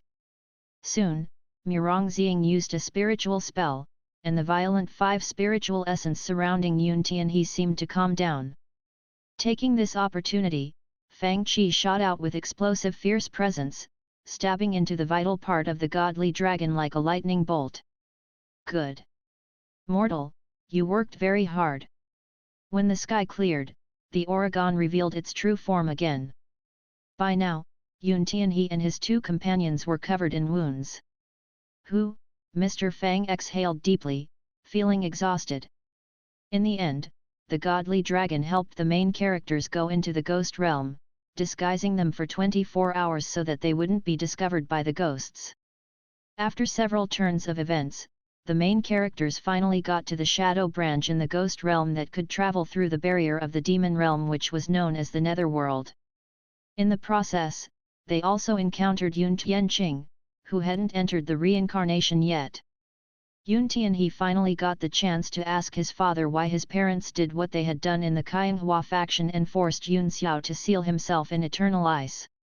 Yuan Tianqing admitted that he was sorry about what happened to his senior brother and then explained why he had left with the Wangshu sword. If they tried to seal the demon realm with the dual swords, the demon realm would refuse to submit. Only the initial battle caused the deaths of many elders and elite disciples in the Qianghua faction, including faction master taking spiritual master. Even if they defeated the demon realm, only a few cultivators in the Qianghua faction would survive the battle. Perhaps only a handful out of the 1,000 disciples could survive this battle, and this was the most optimistic estimate. For Yuan Tianqing, ascendance and becoming an immortal was meaningless if it meant the destruction of almost the entire faction. If the battle prolonged, heavy casualties would appear, and the entire Qianghua faction would be turned into a living hell. Since the elders were unwilling to back down from the plan, Yuan Tianqing had no choice but to leave with the Wangshu sword to end the war. Meanwhile, Yuan Tianhe's parents happened to save a young and severely wounded demon and put it under the care of Lu Shifeng, and this demon was Lu Mengli. This was what happened about 20 years ago. On the Nether River, the main characters encountered Han Lingsha's uncle, who was doing hard labor working as the boatman on the Nether River. With his help, the 3 young people got the chance to escape from the ghost realm. Sometimes, fates were unpredictable. For generations, the people of the Han family had been tomb thieves, thinking that they were doing a good thing to dig out the treasures from the tombs to help the living people.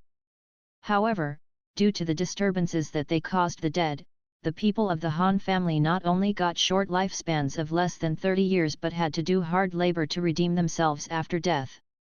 Han Lingsha had spent a lifetime searching for ways to seek Dao and become an immortal, so she could change the fate of early death for the people in her family. However, in the end, she discovered that the technique to prolong the lifespan was useless for people in her family. Everyone had one's own fate.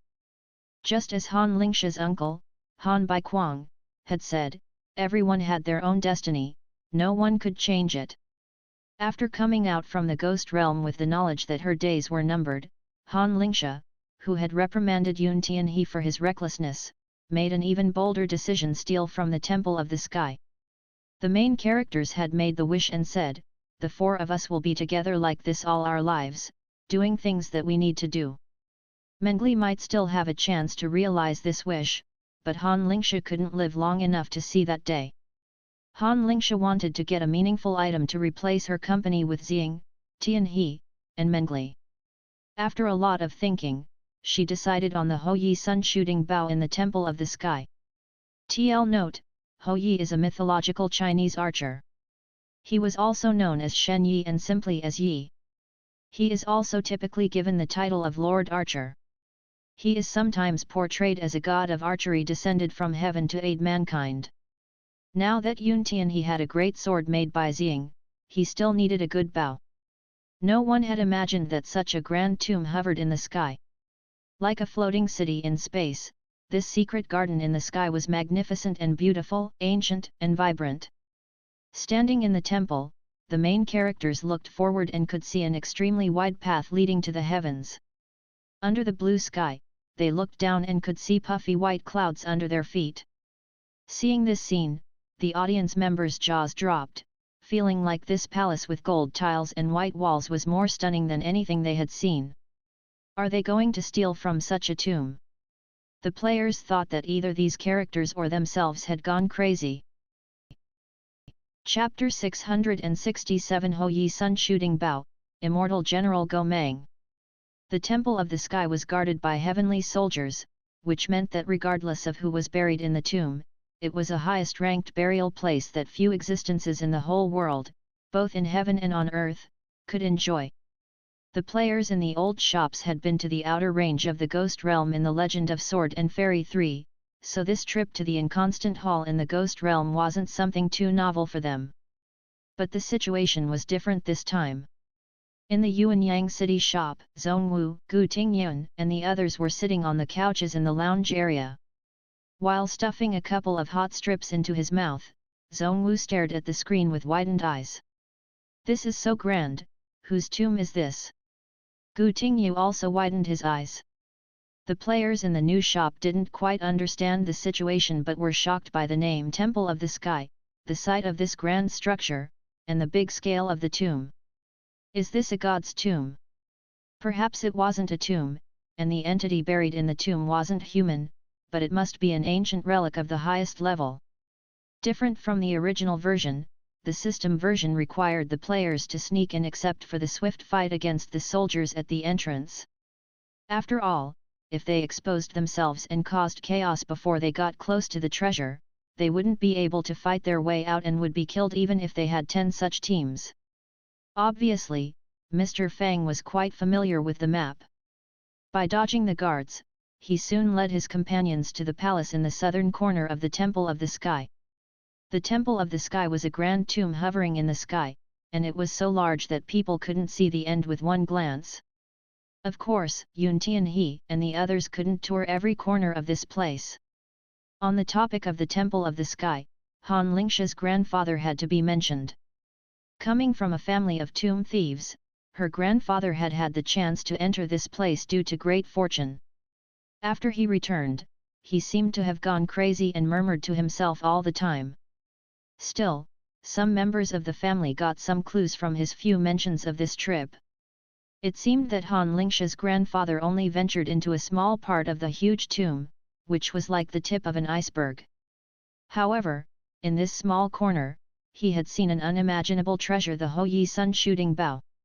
According to legends, there had once been 10 suns in the sky, and people in the human world suffered greatly because of them. Godly archer Ho Yi shot down 9 suns and thus eased the drought on the land and saved many people. The main characters couldn't see any sources of light in the ancient palace, but soft light illuminated the interior. The lighting was perfect, neither blindingly bright nor dim.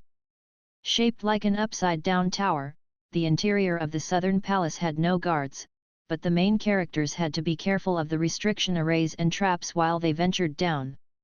After walking down to the ground level, they could see a wide high platform in the Great Hall. The ancient long bow was hovering over the platform silently. It seemed like no one was guarding it, and there were no protective measures. The scene of 9 suns in the sky and the blazing fire were engraved on the green jade-like stone surface of the bow. In one glance, the scene seemed to be the background of the ancient bow. For one instant, it brought the audience back to the distant ancient time. It just hung there silently, but people could feel the streak of powerful spiritual essence in it. They seemed to hear the hoarse roars and yells from that era of 10 suns.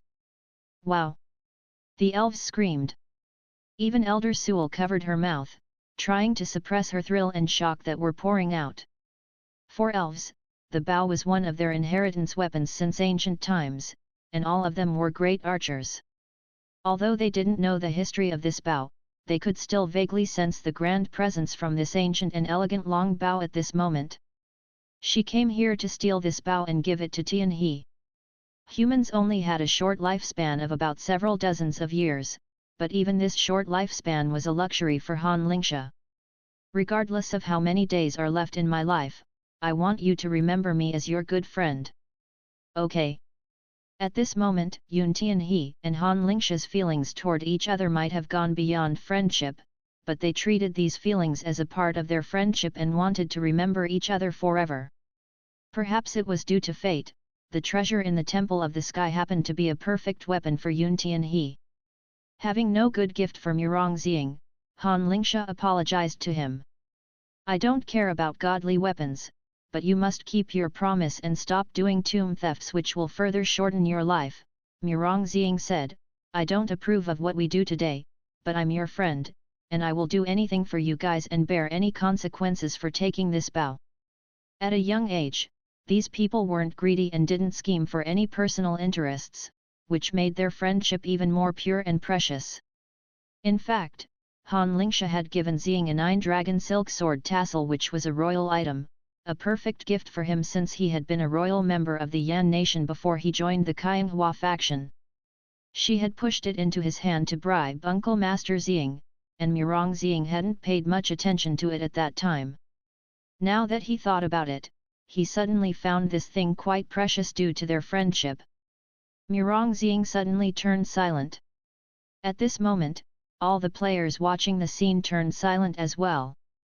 Then, could it be that they'll take the godly bow just like that? Su Tianji asked in bafflement when she watched Han Lingsha go over to take the bow. At this moment, a voice came from the void. Sinner! Put down the Ho Yi Sun shooting bow right now. A god who had a human head, a pair of bird wings, and was wearing a golden headpiece suddenly appeared before them. I'm Immortal General Gomang, and I'm guarding the Temple of the Sky. Su Tianji was at a loss for words. Song Qingfeng said, Elder Su jinxed it, oh. It's not my fault. Su Tianji rebutted, everyone knows that this place must be guarded by someone. Then, she stared at Immortal General Gomang and asked, what god is this one? Nalan Mingxiu said, Immortal General. Is he on the same level as Fei Peng? A fan of stories and plots, Shen Qingqing knew the story well and made a reasonable speculation, they should be on the same level, but I'm afraid that this one is less powerful since Fei Peng is the #1 immortal general. Hearing her appraisal, others felt less scared and heaved a sigh of relief.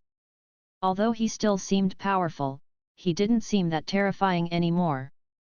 However, in the new shop, the players watching the scene took a few steps backward and said, there's a god in this place. What's wrong with this world? Even a tomb needs to be guarded by a god. A god. Godly dragon's presence. While Yun Tianhe activated his cultivation strength, Gomang sensed a special presence from him. He asked, what's your relationship with the Oregon? What relationship? Yun Tianhe thought for a moment and said in confusion, a pure fighting relationship. Not only Gomang but the audience froze at Yun Tianhe's words. Excellent! Tianhe is awesome! Ha ha ha! This fighting relationship is cool! The audience flooded the screen with bullet comments. Ha ha ha! Tianhe is super fun! The elves laughed, feeling like there was nothing wrong with Tianhe's answer. Look at Gomang's livid face. Ha ha ha ha ha! He's really a savage! He knows nothing. Such audacity! At this moment, Gomang attacked again, but only to test their strengths. After finding that they were indeed powerful enough and potentially battled the Oregon, he stopped testing and thought for a bit. However, taking the godly bow was obviously impossible now. Gomang said, a sinner, Han Lingsha, can't touch the godly artifact. Only people with the purest mind are qualified to be its owner. Ugh! Does it mean that Tianhe can take it? In the Yuanyang City shop, Jessica ate another slice of spiritual melon as she watched the live stream with great interest even though she wasn't allowed to play the game. Yuan Tianhe is as pure as a blank paper, does he meet the requirement? Obviously, Go Mang had also sensed the extraordinary quality in Yuan Tianhe, who had the presence of the godly dragon in him. At this moment, Mr. Fang said in the live stream, such a situation. I can't just take it after you say so, right? You hurt Lingsha. Yuan Tianhe was obviously extremely angered. I don't care about it. The elves looked envious, wishing that they could take the bow. On the screen, Yuan Tianhe's teammates persuaded him to take the bow. Otherwise, their efforts so far would be in vain. Finally, he took up the sun-shooting bow. I want to try it. The elves were eager to try this godly artifact with their own hands. However, these fans of natural beauty turned sulky after remembering that they hadn't even met the godly dragon yet. It would take a long while for them to reach this part of the story. Let's watch how the shop owner uses the bow. Let's see how powerful this bow is. As instructed by Pangu, all things in the 6 realms have their own destinies. The movements of the sun and the moon, the change of 4 seasons, and everything in the world all follow their destined paths. The ultimate power is the heavenly Dao. From now on, the Houyi sun-shooting bow will submit to you and take you as its master. TL note, Pangu is the first living being and the creator of all in some versions of Chinese mythology. How come it sounds so deep? The players in the new shop looked baffled as if they were listening to God's teaching. They had a vague feeling that these words contained ultimate truth but couldn't really understand it. They were all awed by these words. The mystical realms in this shop, the players exchanged a look and thought, how come they are so excellent? The legend of Sword and Fairy 4 was a complete and vast world. The journey to the Temple of the Sky was scary but not dangerous.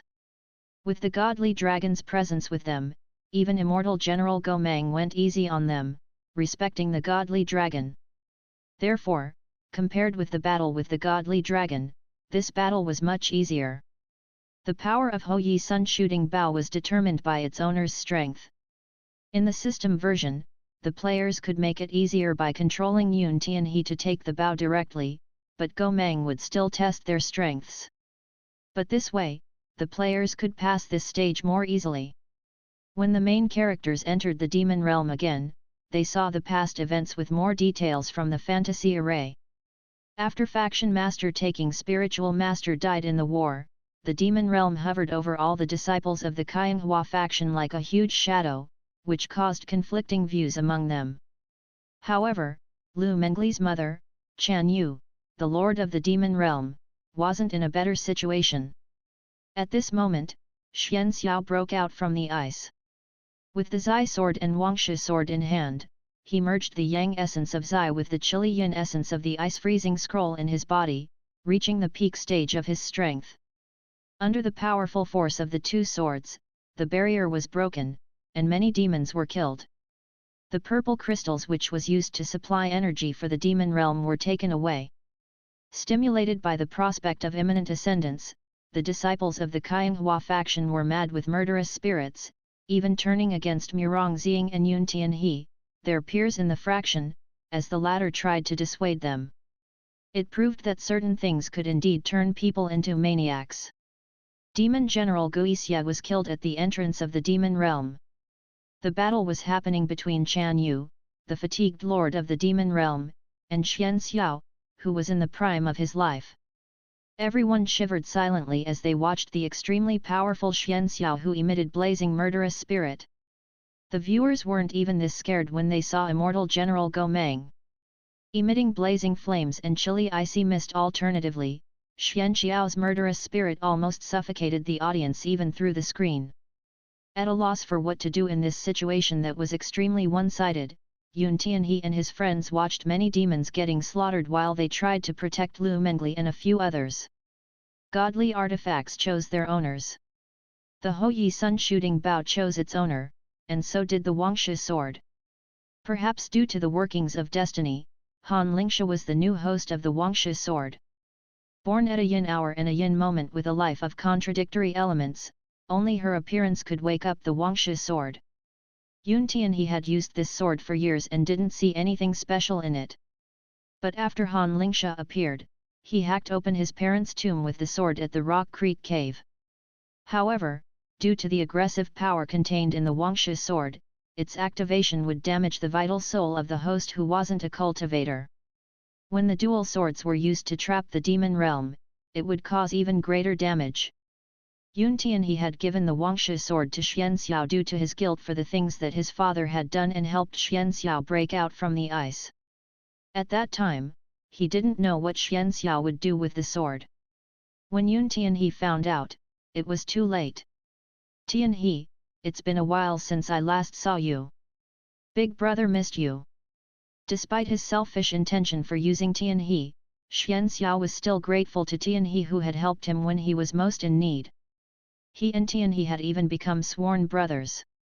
Perhaps since everyone whom Yuan Tianhe had met after he came down the mountains were good to him, he trusted everyone he met, including Xianxiao. Big brother. Is everything you told me a lie? Your only purpose is to take back the Wangshu sword? You only want to take spiritual essence from the demon realm and ascend to become an immortal. What happened in the past, real and fake, are not important, Xianxiao said gravely. The most important thing is that you are still my brother. After I ascend and become an immortal, it's a piece of cake for me to save Han Lingsha. Xianxiao even invited Yuan Tianhe to ascend with him, fulfilling the great achievement that the Qianghua faction had been working on for in the past 1,000 years. Chapter 669 The Ascendance of the Whole Faction. Naturally, Yuan Tianhe didn't agree with Xianxiao and insisted on the latter returning the Wangshu sword. With the activation of the tremendous power in the Wangshu sword, Han Lingsha's condition was getting worse each day. He wasn't sure if she could survive until the day of ascendance. Xianxiao, who was obsessed with the ascendance, wouldn't return the sword, there was no doubt about that. When Yuan Tianhe lived on the mountains, he had nothing and knew nothing. He would be delighted by things such as catching a wild boar or having a fine clear day. Just as Yuan Tianjing had taught him, Yuan Tianhe had been a fearless man. He didn't fear anything even when he collided with the godly dragon and faced the immortal General Gomang. However, at this moment, fear suddenly struck his mind. He was afraid that he would never see Mengli again, and he was afraid that he couldn't stop Xianxiao and even more afraid that he couldn't save Han Lingsha. The godly dragon once said, "Perhaps you haven't seen enough suffering in the world and think that everyone can solve their problems with their own power." At this moment, Yuan Tianhe suddenly understood that there were certain things in the world that he couldn't achieve even though he tried his best. Tianhe is still too naive. Watching this part, the players in the new shop and the old shops all felt deeply touched. Finally, the fearless savage became afraid of something. However, what he feared wasn't the godly dragon or a god. Tianhe, we're just mortals. Murongxiang was obviously more open and more resigned to fate. Everything in life, including birth, aging, sickness, and death, has been prearranged by the heavens. We're humans, how can we fight with the heavens? Yet, it's all fate. In the Zhuhua City shop, Yuanyang City shop, and Half City shop, people like Nalan Hongguo, Ningbai, and Su Tianji had played The Legend of Sword and Fairy 1 and The Legend of Sword and Fairy 3. Despite Li Xiaoao's great power, he still couldn't save Ling. Despite Fei Peng's great power, he was still struck down into the mortal world. Some things were just beyond the power of humans. For the players in the new shop, even though they didn't have concepts such as the mandate of heaven, they knew about destiny, which was a mysterious and magical force that no one could touch. For Helen, Commander Elvin, and the others, it was as distant as a god. For Merlin, who was a supreme existence, destiny was probably scarier than gods. Even if they could predict something, they didn't have the power to change it. This sense of powerlessness was enough to drive people into despair. In the breeze stream, the main characters tried to enlist help from Chang Guang and Qing Yang, the only two elders of Qianghua who had survived the war 19 years ago. However, they found that Chang Guang was dead, and Qing Yang was severely wounded. Obsessed with ascendance, Xian Xiao had become so evil that he had attacked these two elders so that no one could find the weaknesses in the dual swords from the forging notes left by Zhong Lian. The Qianghua faction used several generations of accumulation and created the ultimate dual swords Zai and Wangshu that were famous around the world. These two elders had once regarded all these glories with great pride, but they eventually realized that everything was just a dream. The ethereal-looking faction on Kunlun Mountain was now fraught with smoke and evil. The Qianghua faction's last sword maker, Zhong Lian, Murong Ziying's Grand Master, had recorded that the power in the dual swords was too aggressive in his notes. Anything too extreme will create the opposite effect. The sword hosts must be self-disciplined during cultivation. Otherwise, they would lose control of this power and get killed by it. The dual swords were spiritual artifacts that could help people ascend but could also become fierce weapons leading to catastrophes. The dual swords were too powerful. If the power of the dual swords got out of control, there wasn't a perfect solution. The only solution was the deaths of the hosts, which would lead to the evaporation of the power in the dual swords. In the Baxian town at the foot of the mountain, everyone was talking about the rumors involving the ascendance of the Qianghua faction. The viewers could hear mortals talk among themselves. I heard that place is where the immortals live. They are going to return to the heavens and abandon us in our town. They will no longer give us clean water to drink, except for ascendance. Xian Xiao had no other thoughts on his mind.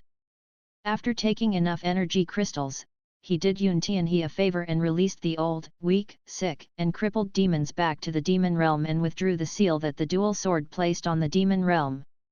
In this war, the casualties of members of the demon realm were so great that only Lu Mengli and a small group of demons survived. Now, it was time for them to depart. Lu Mengli became the new lord of the demon realm and flew away with the demon realm. Just as the words in the song described, our intertwining fate will continue in the next lifetime.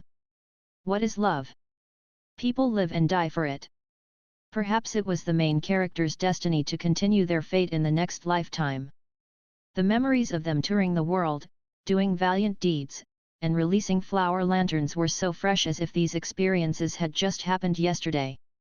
However, there were too many regrets and powerless moments in a mortal's life. In the sky, the huge mountain that hosted the Qianghua faction began to slowly rise toward the radiant Kunlun heavenly light. This scene stunned everyone. None of them, regardless if they were players in the old shops or the elves and knights in the new shop, had ever seen or heard of such a feat. Their hearts trembled at this scene.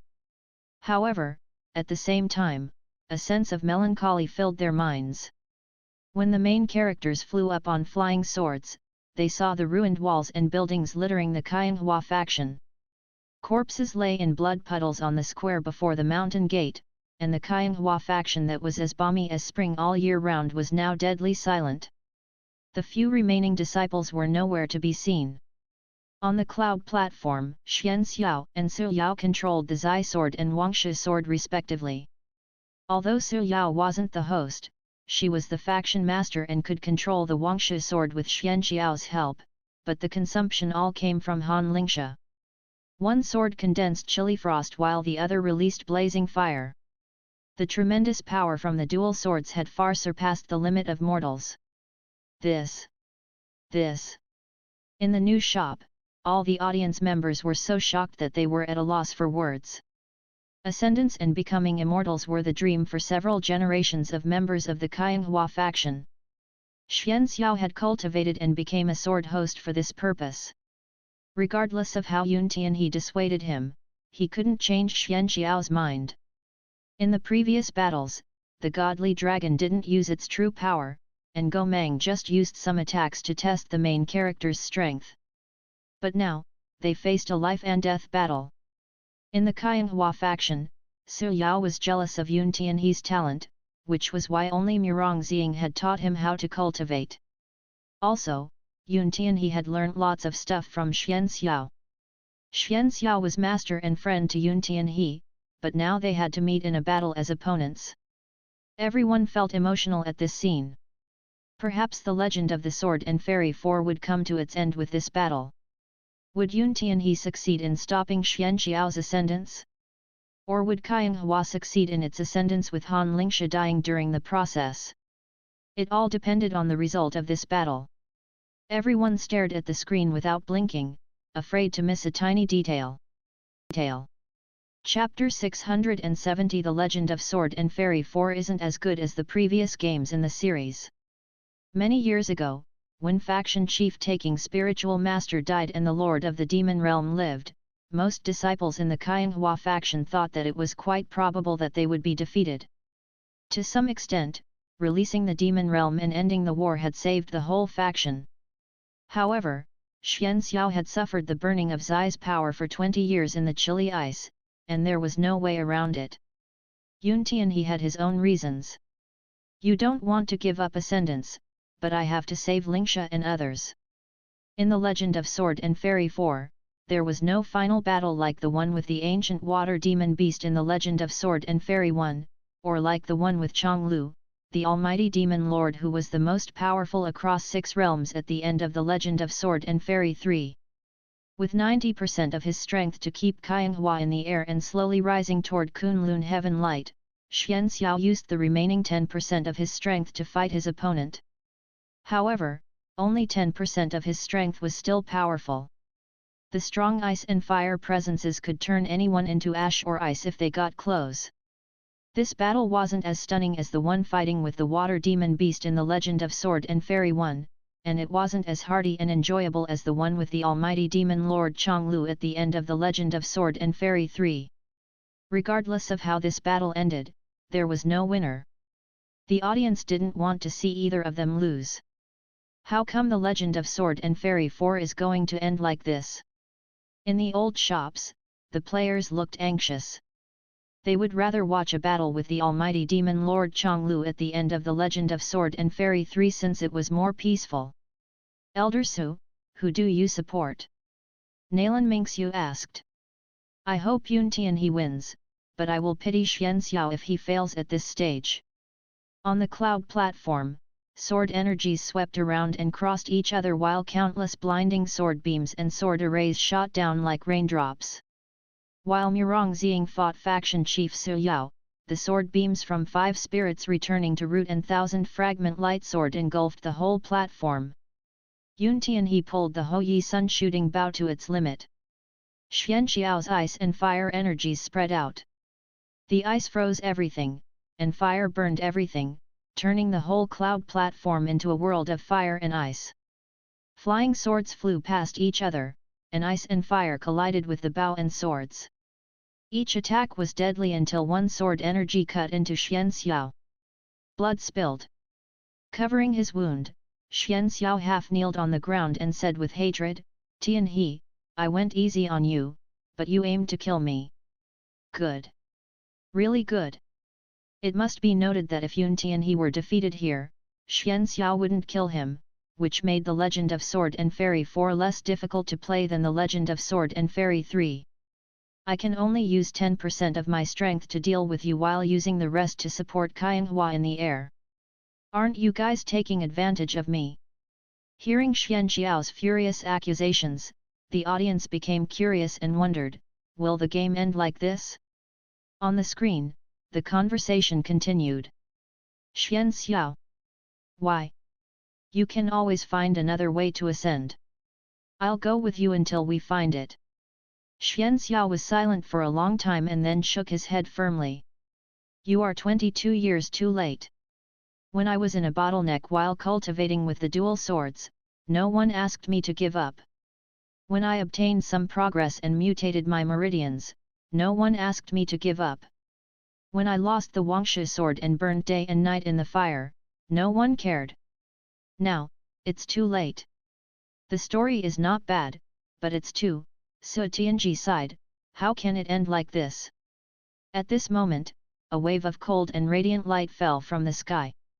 It was Kunlun heaven light that people of Cainghua faction had dreamed about. Even though Xian Xiao was wounded, it was too late for Yuan Tianhe to stop them from ascending in the last moment. Besides, if Yuan Tianhe tried, Xian Xiao wouldn't show any mercy anymore. How powerful were the dual swords? If they released their full power, it was no less than that of an immortal. An unrivaled force exploded from the swords. As the host of one of the godly swords, Xian Xiao's presence turned even scarier. Soon, the Qianghua faction would ascend with success. In the Yuanyang city shop, Zhang Xiaoyu sat with other students of the Heavenly Academy. Is this the end of the legend of Sword and Fairy 4? Tang Yu sent a bullet message. It's okay, but it's not as good as the previous games of the series. In the new shop, the people were also talking among themselves. Helen of the Golden Griffin Knight Legion said, it's quite good, but its ending isn't as good as that of Assassin's Creed. I have the same feeling, Elf Girl Sala said, the master assassins in Assassin's Creed don't have such great power, but their spirit and beliefs are admirable. Song Qing Feng said, I feel like the Legend of Sword and Fairy 4 isn't as good as the previous games in this series. At this moment, a golden godly light shot down from the sky. It was so bright that it blinded everyone here.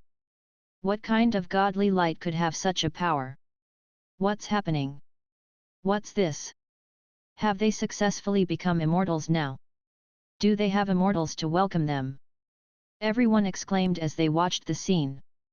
A dignified-looking woman dressed in exquisite clothes decorated with gold and jade appeared before the characters in the game. She seemed to have even greater godly power than Go Mang, and no one could look directly at her noble face.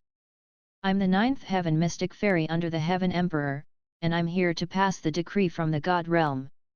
Finally, on the screen, Faction Chief Su Yao looked thrilled that the ultimate dream of Qianghua would come true. The players in the shops were all stunned. My goodness, they actually made it. Although they didn't approve of their method, the viewers were still stunned and excited about the grand feat and the success.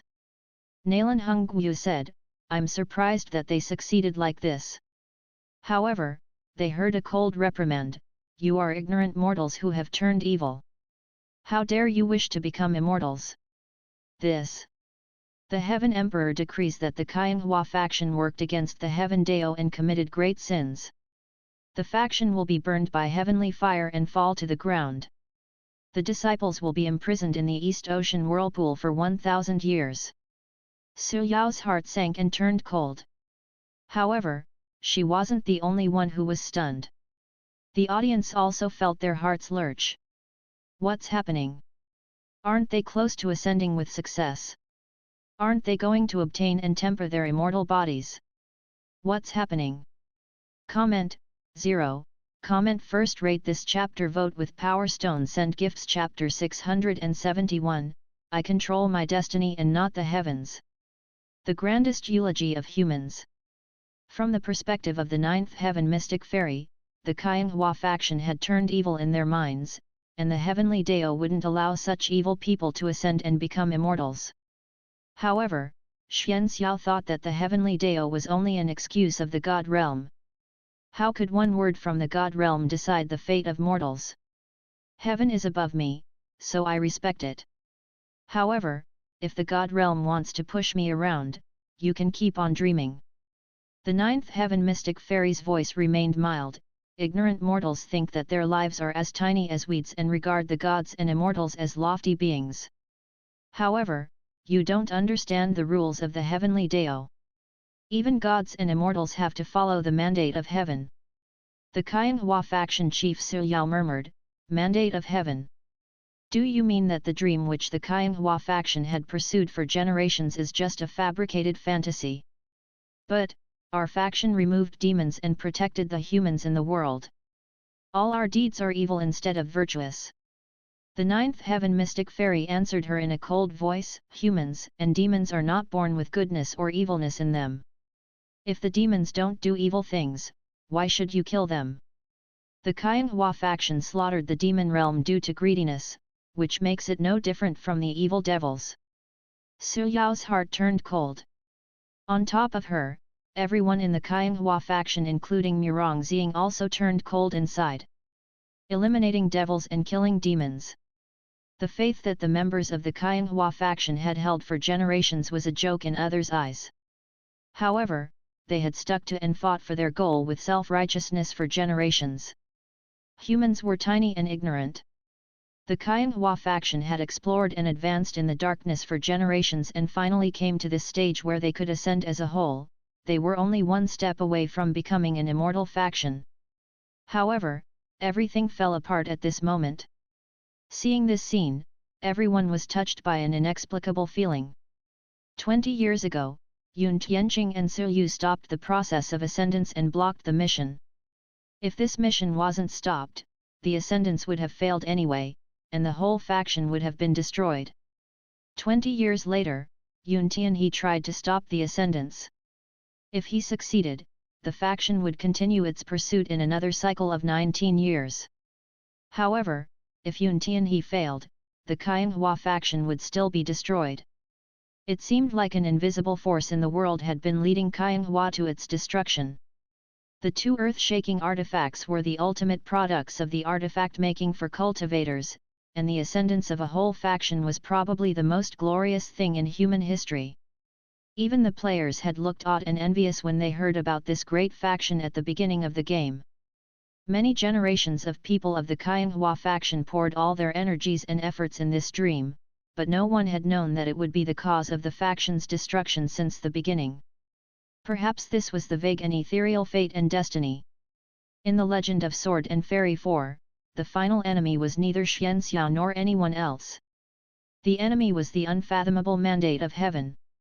The heavenly fire was about to fall. When the heavenly fire falls, it will strike down the Qianghua faction. But what about the people at the foot of the mountain? Will they all die? Yun Tianhe yelled out his question on the screen.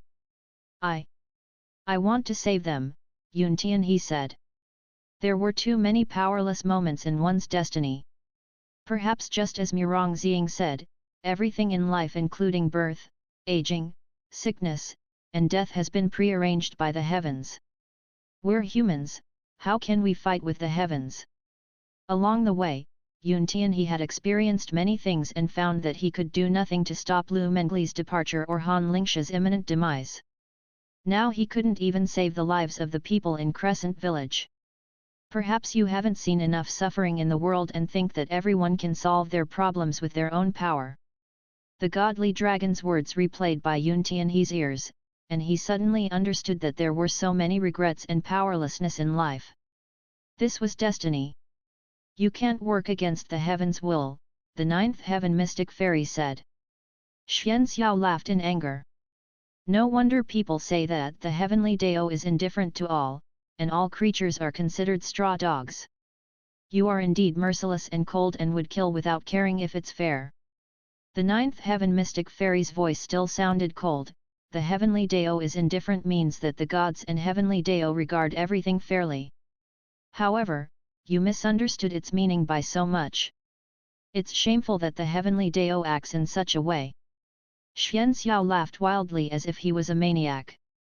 I, Xianxiao, swear today with my life that since the heaven Dao rejected me, I'd rather become a devil.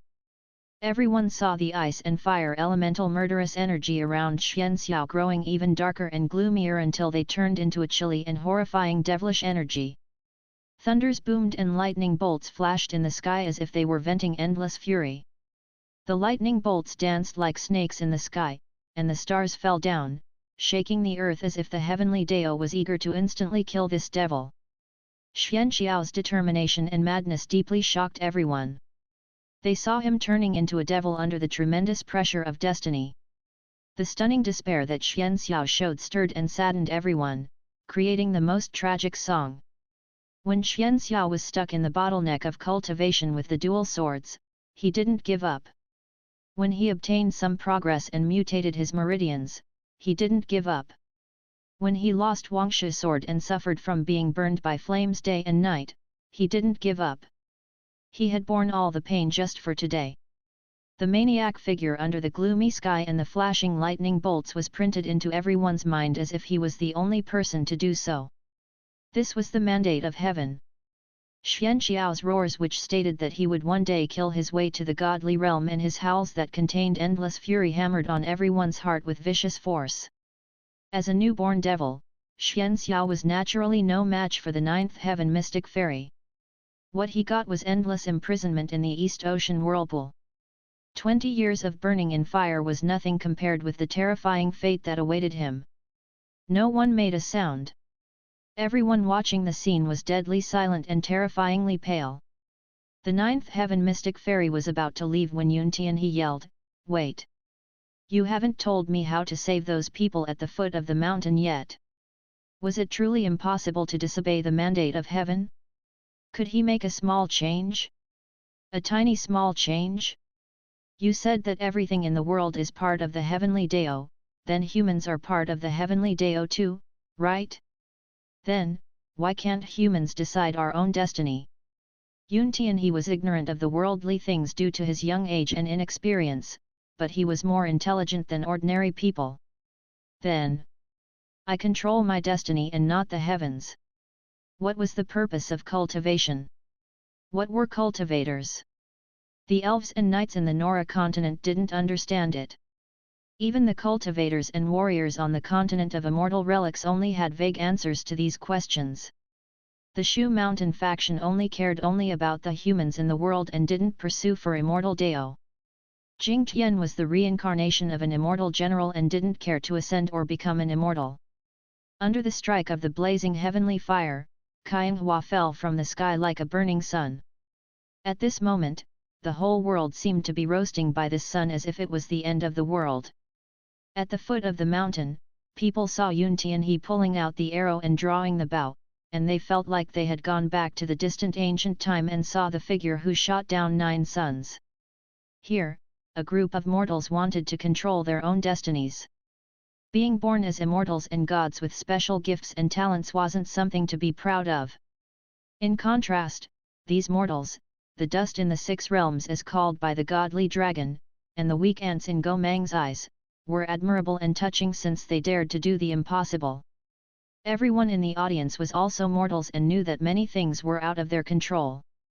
At this moment, they began to understand the true meaning of being a cultivator. Cultivators were a group of people who tried to control their own destinies. Then, they watched as Yuan Tianhe drew the bow and shot the arrow toward the blazing heavenly fire and the Qianghua faction which were falling from the sky. At this moment, a mortal issued a brave challenge to destiny and the mandate of heaven. At this moment, everyone stood up from their seats subconsciously. Now, all the elves and knights felt their eyes turning moist as sudden understanding dawned on them. There are such people.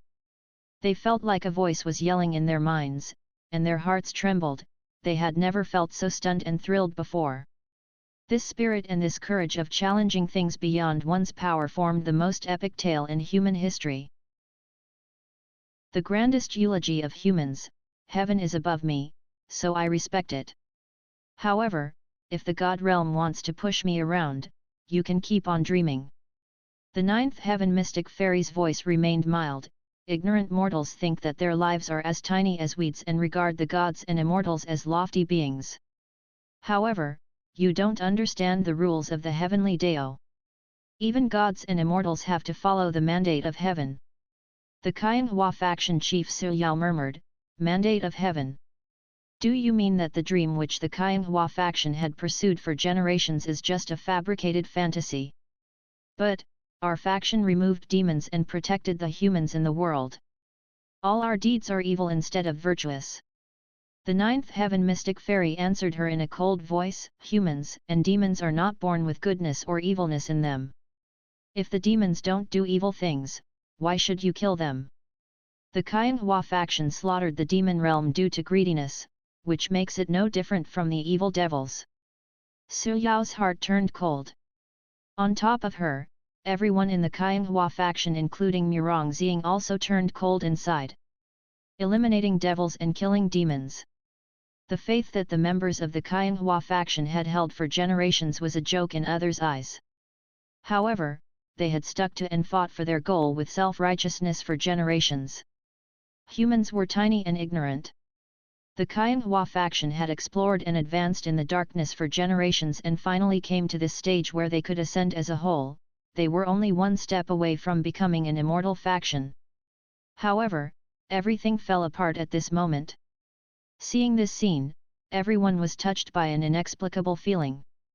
20 years ago, Yun Tianqing and Su Yu stopped the process of ascendance and blocked the mission. If this mission wasn't stopped, the ascendants would have failed anyway, and the whole faction would have been destroyed. 20 years later, Yun Tianhe tried to stop the ascendants. If he succeeded, the faction would continue its pursuit in another cycle of 19 years. However, if Yun Tianhe failed, the Qianghua faction would still be destroyed.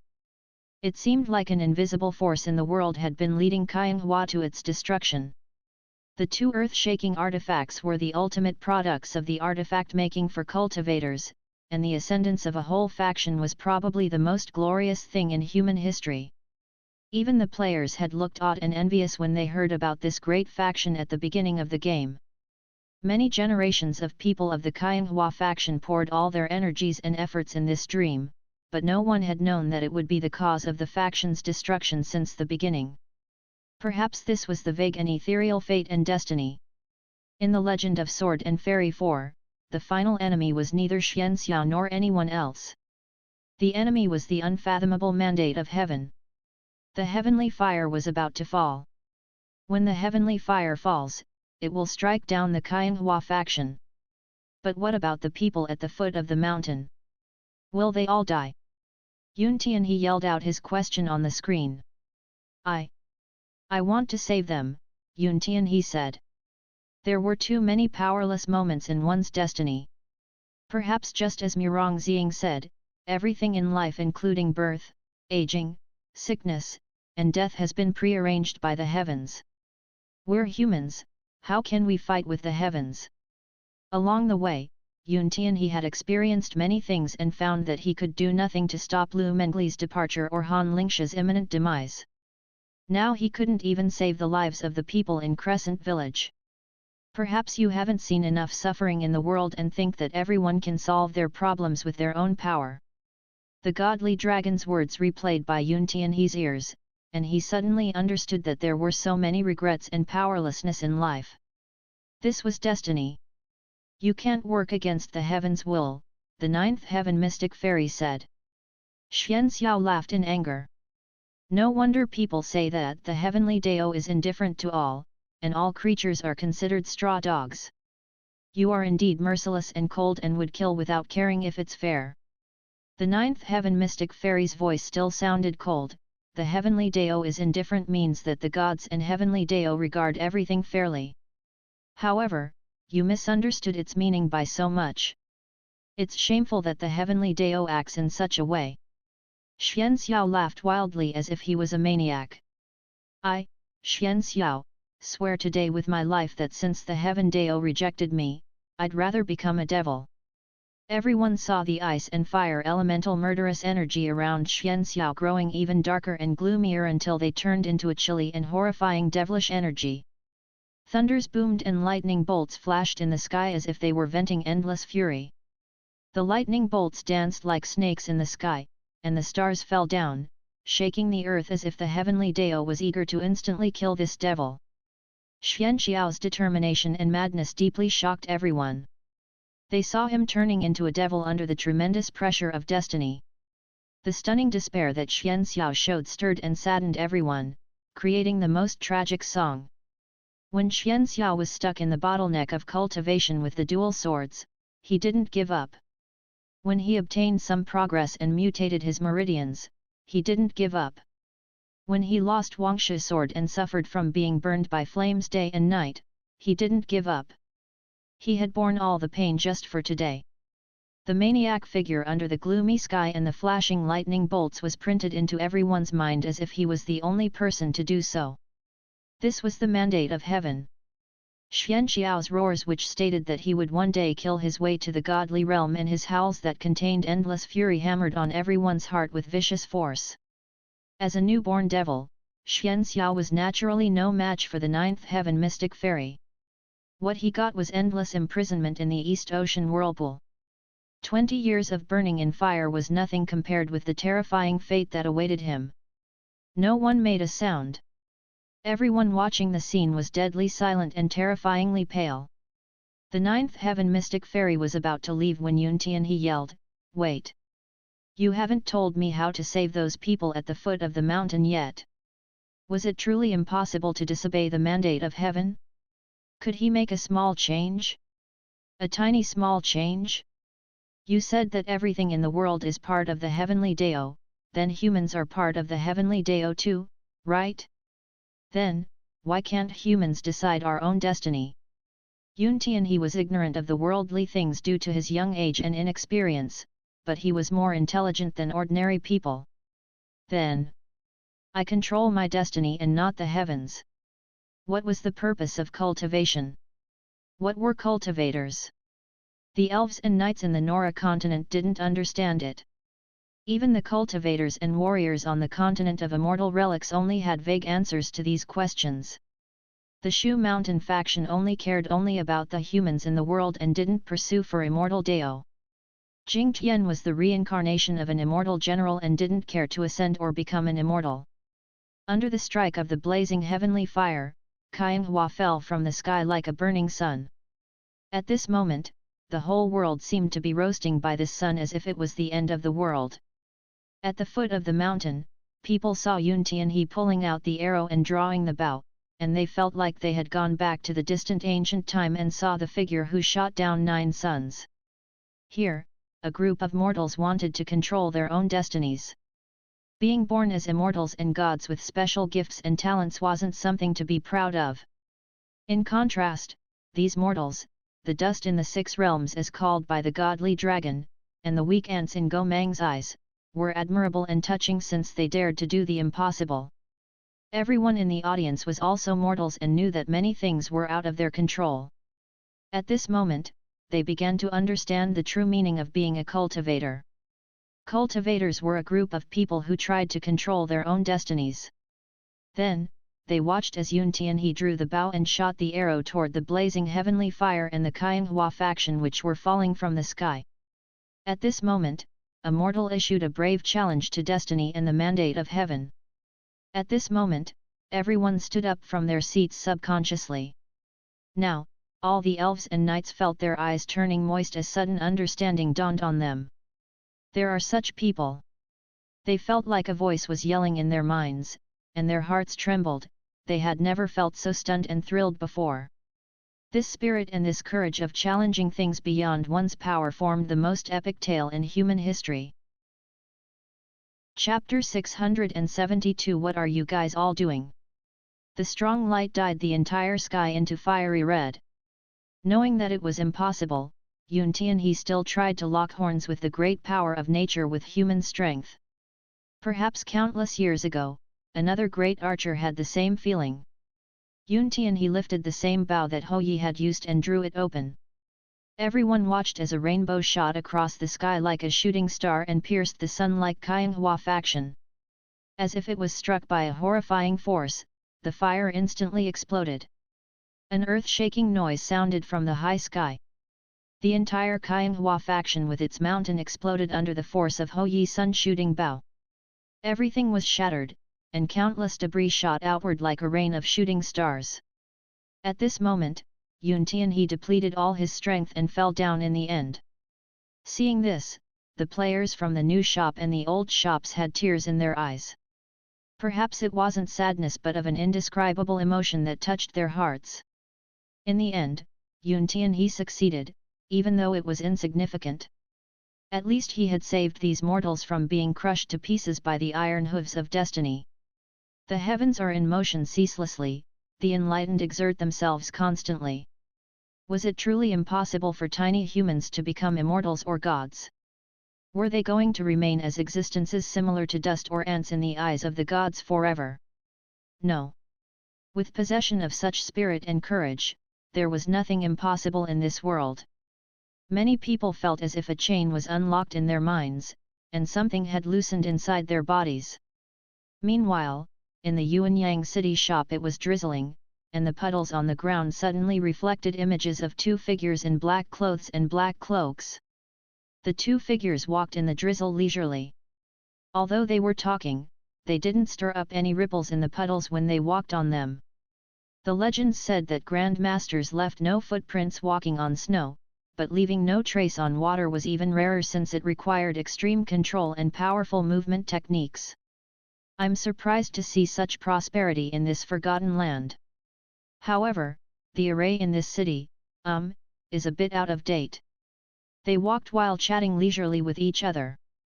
The layout of this city, tisk, reminds me a bit of my faction, but it has gone awry. It seems that they have declined generations after generations. The tall and thin man shook his head and said with a smile. It seems that the people here should respectfully address us as Supreme Messenger, right? This place looks like the lower realm. I think they should address us with this title. Ha ha ha. His companion laughed. Heavenly Academy. Good. It should be close.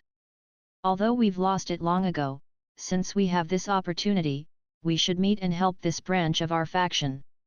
At this moment, they saw Sia passing by with a bag of spiritual melons in her hand. She murmured, "This Jessica, she always asks me to bring her melons. Little girl, do you know how to get to Heavenly Academy?" At this moment, Sia saw two guys walking over to her. "Why are you asking?" Sia spoke with the spiritual state language but still had the awkward accent. "It's not time for the Academy entrance test yet. We're old acquaintances of the Heavenly Academy Master," one of them explained. "Oh." With sudden understanding, Sia pointed at the Origins Internet Club helpfully and said, "Academy Master Gu is in the Internet Cafe, you can find him there. Outside the door of Kanglan City shop is that Murong Xiang, in this place." The white-haired and white-robed Adolf walked over with a long magic staff and extended his neck, glancing into the door. How can he stay in this small shop? Dwarf Elder Sock Stonemer looked at the shop doubtfully. This place looks too low-end. Mr. Fang's shop was quite good in Kanglan City, but it still looked low-end in Daika's eyes. After all, she was born in an aristocratic family. A large group of people followed them. "What? He lives in this place? We came with great expectation and offer his abilities, but I feel like we might leave in disappointment." Then, the group of people pushed open the door and walked in. With his magic staff in his hand, Adolf was the first to walk into the shop. The others followed him closely. At this moment, they saw a big group of people standing in one big circle while intently watching something on the big screen in the shop. Also, some of them such as Sala and other elves were rubbing their eyes with handkerchiefs as if sand grains had entered their eyes. They continued to rub their eyes non-stop. None of them noticed that another group of people entered the shop. How come these people are all like this? What's happening? Having just walked into the shop, the newcomers were puzzled by what they saw. Ugh! Elder Sock of the dwarf clan seemed to see a familiar face since his small eyes suddenly lit up. He walked over and said, "Isn't that Elder Sewell of the elf clan?" Meanwhile, the two black-cloaked messengers from another continent also pushed open the door of the Yuanyang City shop. They also saw a group of people standing before the big screen with tears in their eyes. What are they doing here? The tall and thin messenger coughed slightly and said in a friendly voice, "Can I ask if Academy Master Gu is here?" A white-haired old man instantly stood up with complicated emotions on his face. Many people turned to them. One of the newcomers had shoulder-length black hair, and the other was short and fat but had a mild and smooth presence. They stood there like two Tai mountains with magnificent presences. Obviously, they had extremely high cultivation strength, probably higher than anyone in the entire spiritual state. Gu Tingyun hurried over and reached out his hand while asking curiously, "Friends, do I know you?" "Friends?" Looking at Gu Tingyun's weird hand-shaking gesture, the two exchanged a look and chuckled. However, before they could speak, they heard Gu Tingyun letting out a long howl which was as high as the roar of an old dragon. Then, they felt Gu Tingyu's presence rising continuously until it reached a limit. But instead of stopping at the limit, it seemed to have broken through a threshold and grew. Gu Tingyun's cultivation strength had stopped at the 30th small realm of the 3rd level of the spiritual void realm, which was the 8th realm for cultivators, for many years. But now, the 31 ST, the 32 ND, the 33 TH, the 36th Small Realm, Level 4 Spiritual Void Realm, the first small realm of the 4th level of the Spiritual Void Realm, the second, the third. The two newcomers' hands that just reached out froze in mid-air. Then, more long howls sounded in the shop, and the presences all started to grow. In the Kanglan City shop, Elf Elder Sewell turned her head. The mage Adolf and the dwarf Elder Sock were about to walk over when they saw Elder Sewell opening her small mouth wide. Ah! She let out a long howl. Suddenly, her cultivation strength suddenly rose from the second tier of level 8. TL note, it seems like the levels in the new continent refers to the same thing as realms in the old continent. Then, they heard more howls in the shop. Ah! Ooh! Yeah! With the long howls, streaks of powerful presences shot up like explosive fireworks. Breakthrough! The two black-cloaked messengers in Yuan Yang City shop exchanged a look, and Adolf, Sock, and the others in Kanglan City shop looked at each other and almost shouted in shock. What are you guys all doing? The long howl shocked the two nonplussed black-cloaked messages so much that they almost turned and ran. What kind of weirdos are these people? We've not come to this place for many years. How come things have changed so much in this place? How can people make breakthroughs like this? The newcomers in the Kanglan City shop obviously had the same feeling. What are you doing here? The two asked immediately. We are watching the live stream. Old man Gu Tingyun was also puzzled. I was watching Mr. Fang's live stream and suddenly felt the knots in my heart completely unraveling when I saw the part where Yun Tianhe took the control of his destiny from the heaven and shot down Qian Hua. Then, I just, what, live stream? What's do you mean by I control my destiny and not the heavens? The two people looked even more baffled. Do you want to try it? The Legend of Sword and Fairy 4. Gu Tingyun said. Let's try it. They walked toward the counter in doubt. In the Kanglan City shop, a group of people were watching the scenes on the big screen with curiosity. On the big screen, fire rained down while the Qian Hua faction exploded into many chipped rocks and debris in the high sky. While burned by blazing heavenly fire, everything falling down the sky turned into ash before landing on the ground. Despite some damages, they were much less serious than what they could have been.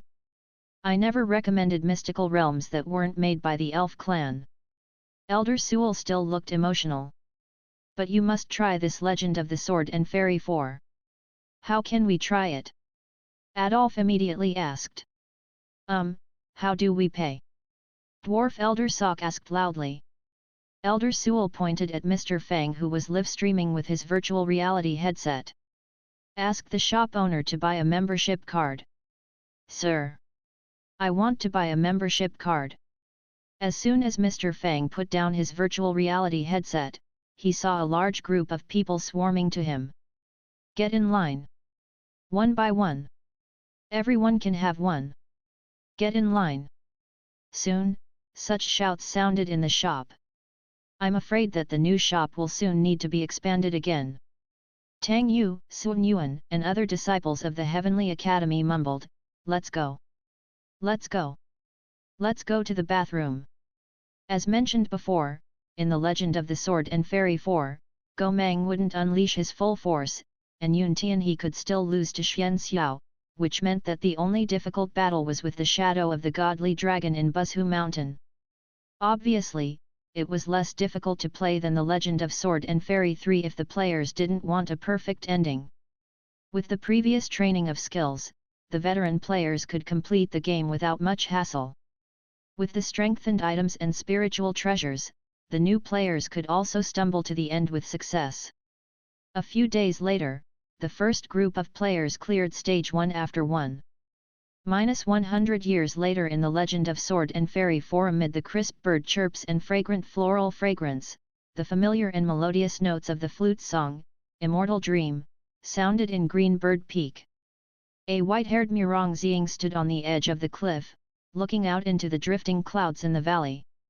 The gorgeous sword immortal had grown into a grand master.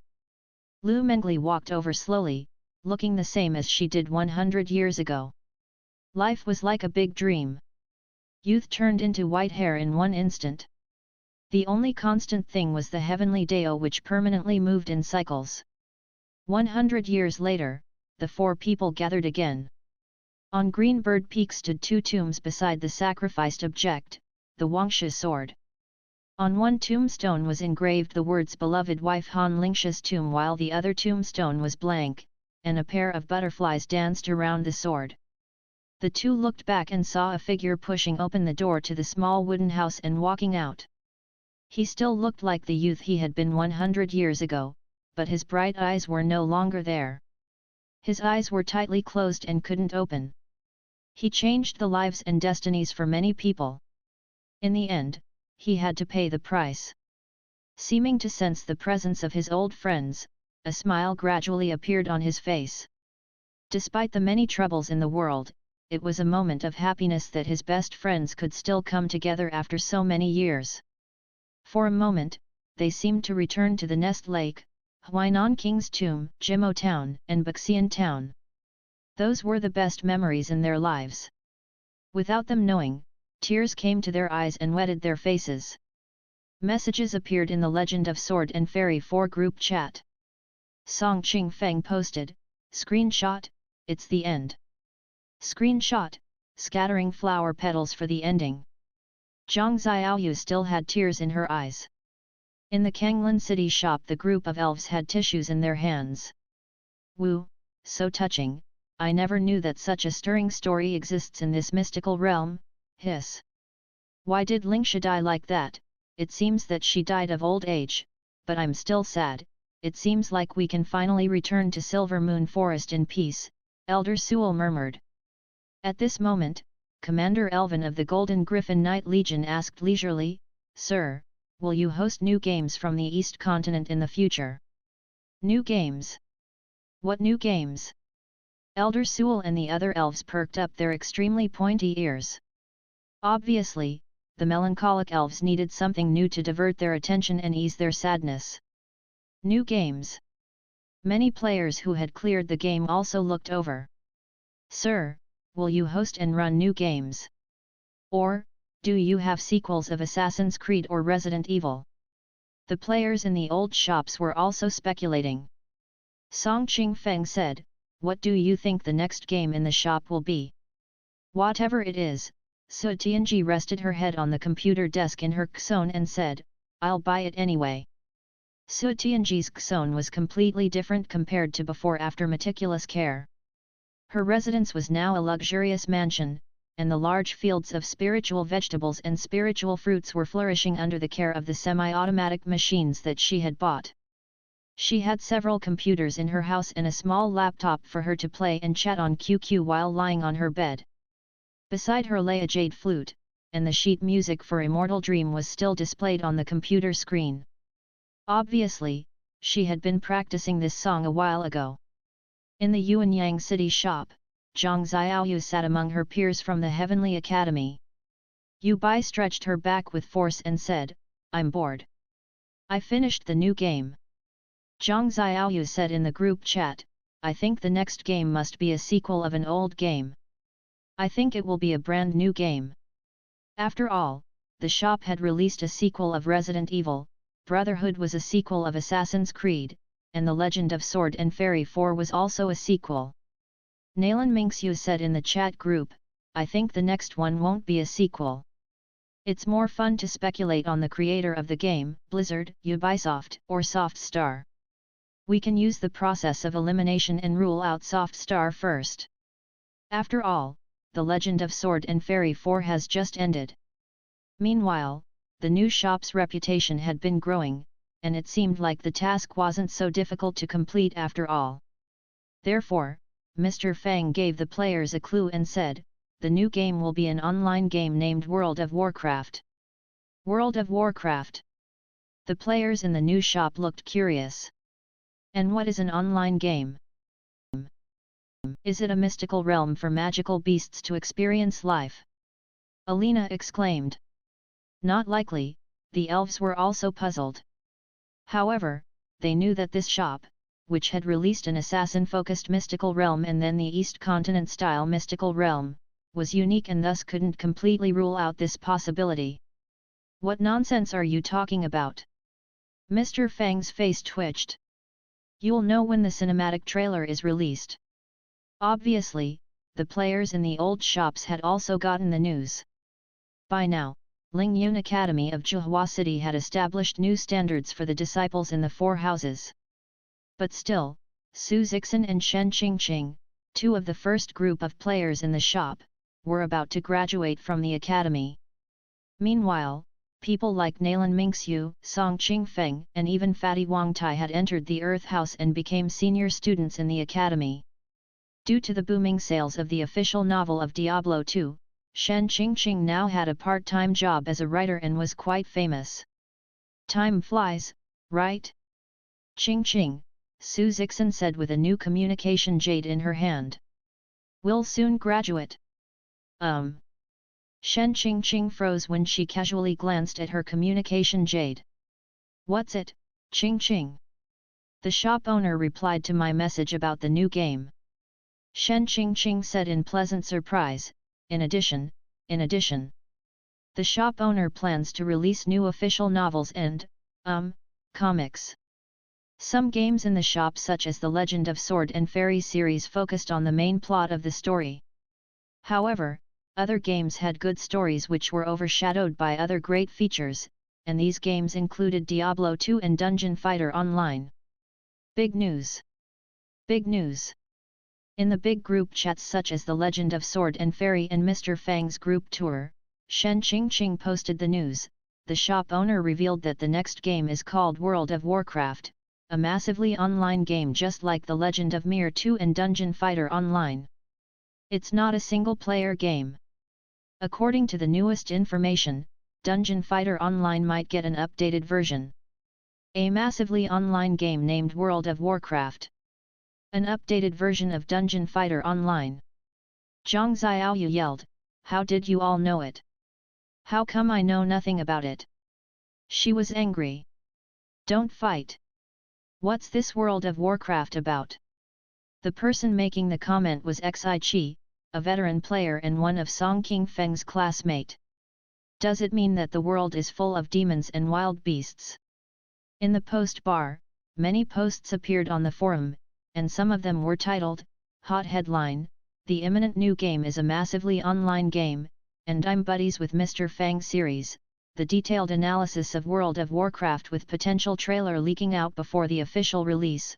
Mr. Fang looked puzzled. I only revealed the name, and you guys came up with a detailed analysis? With the trailer. Mr. Fang even clicked the link. When the video played, he saw a yellow mouse yelling, Pika Pika. Mr. Fang's face darkened and thought, damn. What a clickbait. Then, he deleted the post and banned the user who posted it. Meanwhile, a big event seemed to have happened in the neighboring Stan nation. The imprisoned assassins were rescued by a group of people who claimed to be from the Brotherhood. Similar things were happening in other areas frequently as well. Damn it! These damn people! Meanwhile, head priest Caesar of the Judgment Godly Palace in the Stan nation was enraged and had shattered everything that he could see. Ha ha ha ha! Another group of morons clicked my link. In the half-city shop, a black cloud reached out two arms condensed from black mist and clapped while laughing. Is Pokemon interesting? Before he could finish, Ning Bai, who was sitting at the computer across from him, yelled, smirk face emoji, you're banned. Pu. Who did it? According to the shop owner, an online game means that the players from different shops can enter the same big mystical realm. The players in the new shop were talking among themselves while sitting on couches. It's said that before the World of Warcraft is released, the shop will connect us with the players from other shops through the internet. Ugh! Is this shop very famous in the East Continent? Sala asked curiously. I suppose it is, Elder Sewell said while thinking. Resident Evil, Assassin's Creed, and The Legend of Sword and Fairy are all huge projects. I think this shop must be a very big agent for games. It's no wonder that it doesn't take names of any workshops. It's said that the creator of World of Warcraft is, the Blizzard Workshop? Is it better than the previous ones? The players who hadn't finished The Legend of Sword and Fairy 4 were still battling in the game. As the earliest group of players, the elves and knights had finished the game and thus had more free time on hand. Whenever they had time, these people would gather at the lounge area with a mug of cappuccino and talk about the new game. It's said that the shop will release the trailer of the new game tomorrow, Sala said in boredom. Why isn't it released today? I can't wait to watch it. It won't be released on the big screen until tomorrow at noon, Elder Sewell added in frustration. Can't it be released in the morning? Oh ho ho. Dwarf Elder Sock sat on a couch with a few other stocky dwarves. Eastern alchemy is miraculous. Oh, I should call it artifact making skills. I look forward to trying this new mystical realm. I think I should recommend it to my people in the Black Iron Castle. Although the dwarves couldn't change their profession and become artifact masters, they could get inspired and learn a few things from this new field of knowledge. I've sent a message back home, Elder Sock. Elder Sewell sipped her cappuccino and said mildly, please don't tell too many people about it. Otherwise, we'll have no seats for ourselves. Sorry, guys. Old Mage Adolf walked up from behind them and said, I think our magic communication system has spread the news all over the world. At least, many mages have gotten the news. You can see the effects. He said as he pointed at the big group of new customers who came to the shop after watching Mr. Fang's live stream of artifact making. I think, tomorrow, the customers in this shop will double. Get prepared, old friends. Chapter 675 The Vastest Game World. Just like the space folding technology used in the old shops, the shop was divided into 10 sections. Since most of the sections were empty, Mr. Fang didn't open all of them to the public. Right now, only about 2,000 computers were for public use in the new shop. The shop barely had a full house at the busiest hours. Meanwhile, in the Yuanyang City shop, should we report this to our superiors? How come the mystical realms in this forgotten continent look more powerful than ours? The two black-cloaked, dignified-looking messengers came from the distant, the legendary place where ancient factions had ascended to. Let's check out World of Warcraft first. The fat messenger said, if it's as good as the others, we should inform our faction by passing back a message. Noon of the next day, all the players in the new shop and the old shops, regardless if they had been playing games or waiting to get online, were all gathering at the lounge areas.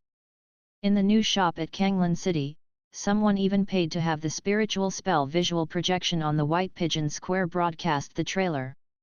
It's almost time. Dwarf Elder Sock glanced at the time and said, only 10 seconds left. At this moment, many people stood before the big screens in the new shop. 10. 9. 8. The excellence of Assassin's Creed and The Legend of Sword and Fairy obviously gave the veteran players in the new shop great confidence in the new game. They all counted down with great anticipation. 3. 2. 1. It begins. It is beginning. Look. Suddenly, sounds came, and images appeared on the big screens. It was an old map that looked old and had a yellow tone. There were 2 huge continents on the map. In the center was a whirlpool that almost occupied the whole sea area. 4 years have passed since the mortal races banded together and stood united against the might of the Burning Legion. A voice introduced the background, and it felt like the curtain before a grand world was slowly lifted. Though Azeroth was saved, the tenuous pact between the Horde and the Alliance has all but evaporated. The drums of war thunder once again. The initial stage of World of Warcraft didn't begin from the war with the Burning Legion. Despite the previous Great War, the game began with the conflicts between the Alliance and the Horde. It was going to start with something simple and slowly lead up to the more important issues. When the huge map vanished, a dwarf's face appeared on the top of the snow mountain. Oh! How come this guy's nose is so big? Obviously, the players in the old shops had never seen such people before. The camera zoomed out and showed a dwarf with bulging muscles and a long brown beard. Dressed in leather armor, he was holding a firearm that was even taller than himself. A dwarf. Elder Sock said loudly, "Oh! I'm sure that he's one of us. He looks shorter than us but is very strong." In the snowstorm, a roaring brown bear walked forward with the dwarf one step at a time. The audience could still see a huge fortress in the distant mountains. "Is this mystical realm, custom made for dwarves?" Elder Sock laughed, "There are dwarves in it. I must try this mystical realm." In the next scene, a night elf who had grayish-blue skin and was wearing exquisite light armor looked around in a forest and then darted off nimbly as if she had sensed that a large group of people was looking at her. "Is she an elf?" Elf girl Sala asked curiously, "How come her skin is grayish-blue? And this elf's ears are much longer and very pointy." In the back of the audience, Alina studied the ears of the elves around her and found that none of them had ears as long or as pointy. How come there is an elf like her? The night elf ran nimbly in the forest and then lunged forward, turning into a tiger. Oh! Did this elf transform from a tiger? The elves watched the scene with great curiosity. On a patch of withering land, a decayed, zombie-like foot stepped on this land, seeming to have left flames on the ground. Then, the land with some remnant green plants decayed and turned into a dark deathly grey. Looking up, the audience saw a face that looked like a skull, and the infernal behind this figure was blazing with green flames and looked like a small mountain, letting out earth-shaking roars. "What's this thing?" The audience obviously had never seen the undead race. "Yay! Look!" On the screen, an armored creature with a bull head and a human body spread out its body slowly. In the distance, the sun rose into the sky. Looking down from the cliff, they saw a magnificent view of a land dyed in purple by the morning sunlight. The winding rivers and mountains on the land formed a breathtaking view. "This is the orc. Ha ha ha! This orc is ugly even for the orc race. Hey! This is a mage." The sharp-eyed Adolf saw a human mage on the screen. With blazing flames in his hands, he was battling with a huge infernal. Ice and frost gathered in the mage's hands, and snowflakes flew in the howling wind. The mystical realm has all kinds of races. But this trailer only showed that each race could find their counterparts in the mystical realm, but what is special and unique about this mystical realm compared to others? Was its only advantage over other mystical realms the many races from which they could choose? Still, many people felt puzzled. At this moment, come and take a look. There's an introduction on the game's official website. Soon, people found that an official website of the game had appeared in the shop, and they clicked on it immediately. World of Warcraft is a nearly complete virtual world in which you can do almost anything you can do in the real world, including touring the continents, exploring the unknown places, and living as one of the races in this world. As everyone knew, in the Legend of Sword and Fairy or other games, even though the players could travel 1,000 kilometers in one instant with the sword control technique, they still couldn't travel around the whole Earth. The games had restrictions in this area. It was the same with Dungeon Fighter Online. However, in the World of Warcraft, if the players were patient, they could travel all over the planet. On the map, there were 2 huge continents on this planet. In other words, this mystical realm was vaster than everyone could have imagined. The area that the game provided for the players to explore was as big as a real planet, a small one at least. In this game world, there lived some existences far higher than humans. Meanwhile, the official website announced that the maximum game time for each day was extended by 2 hours, and the players could borrow game time from the next day if they found that 10 hours were not enough for one day. Of course, this policy was only used for special occasions and couldn't be used every day.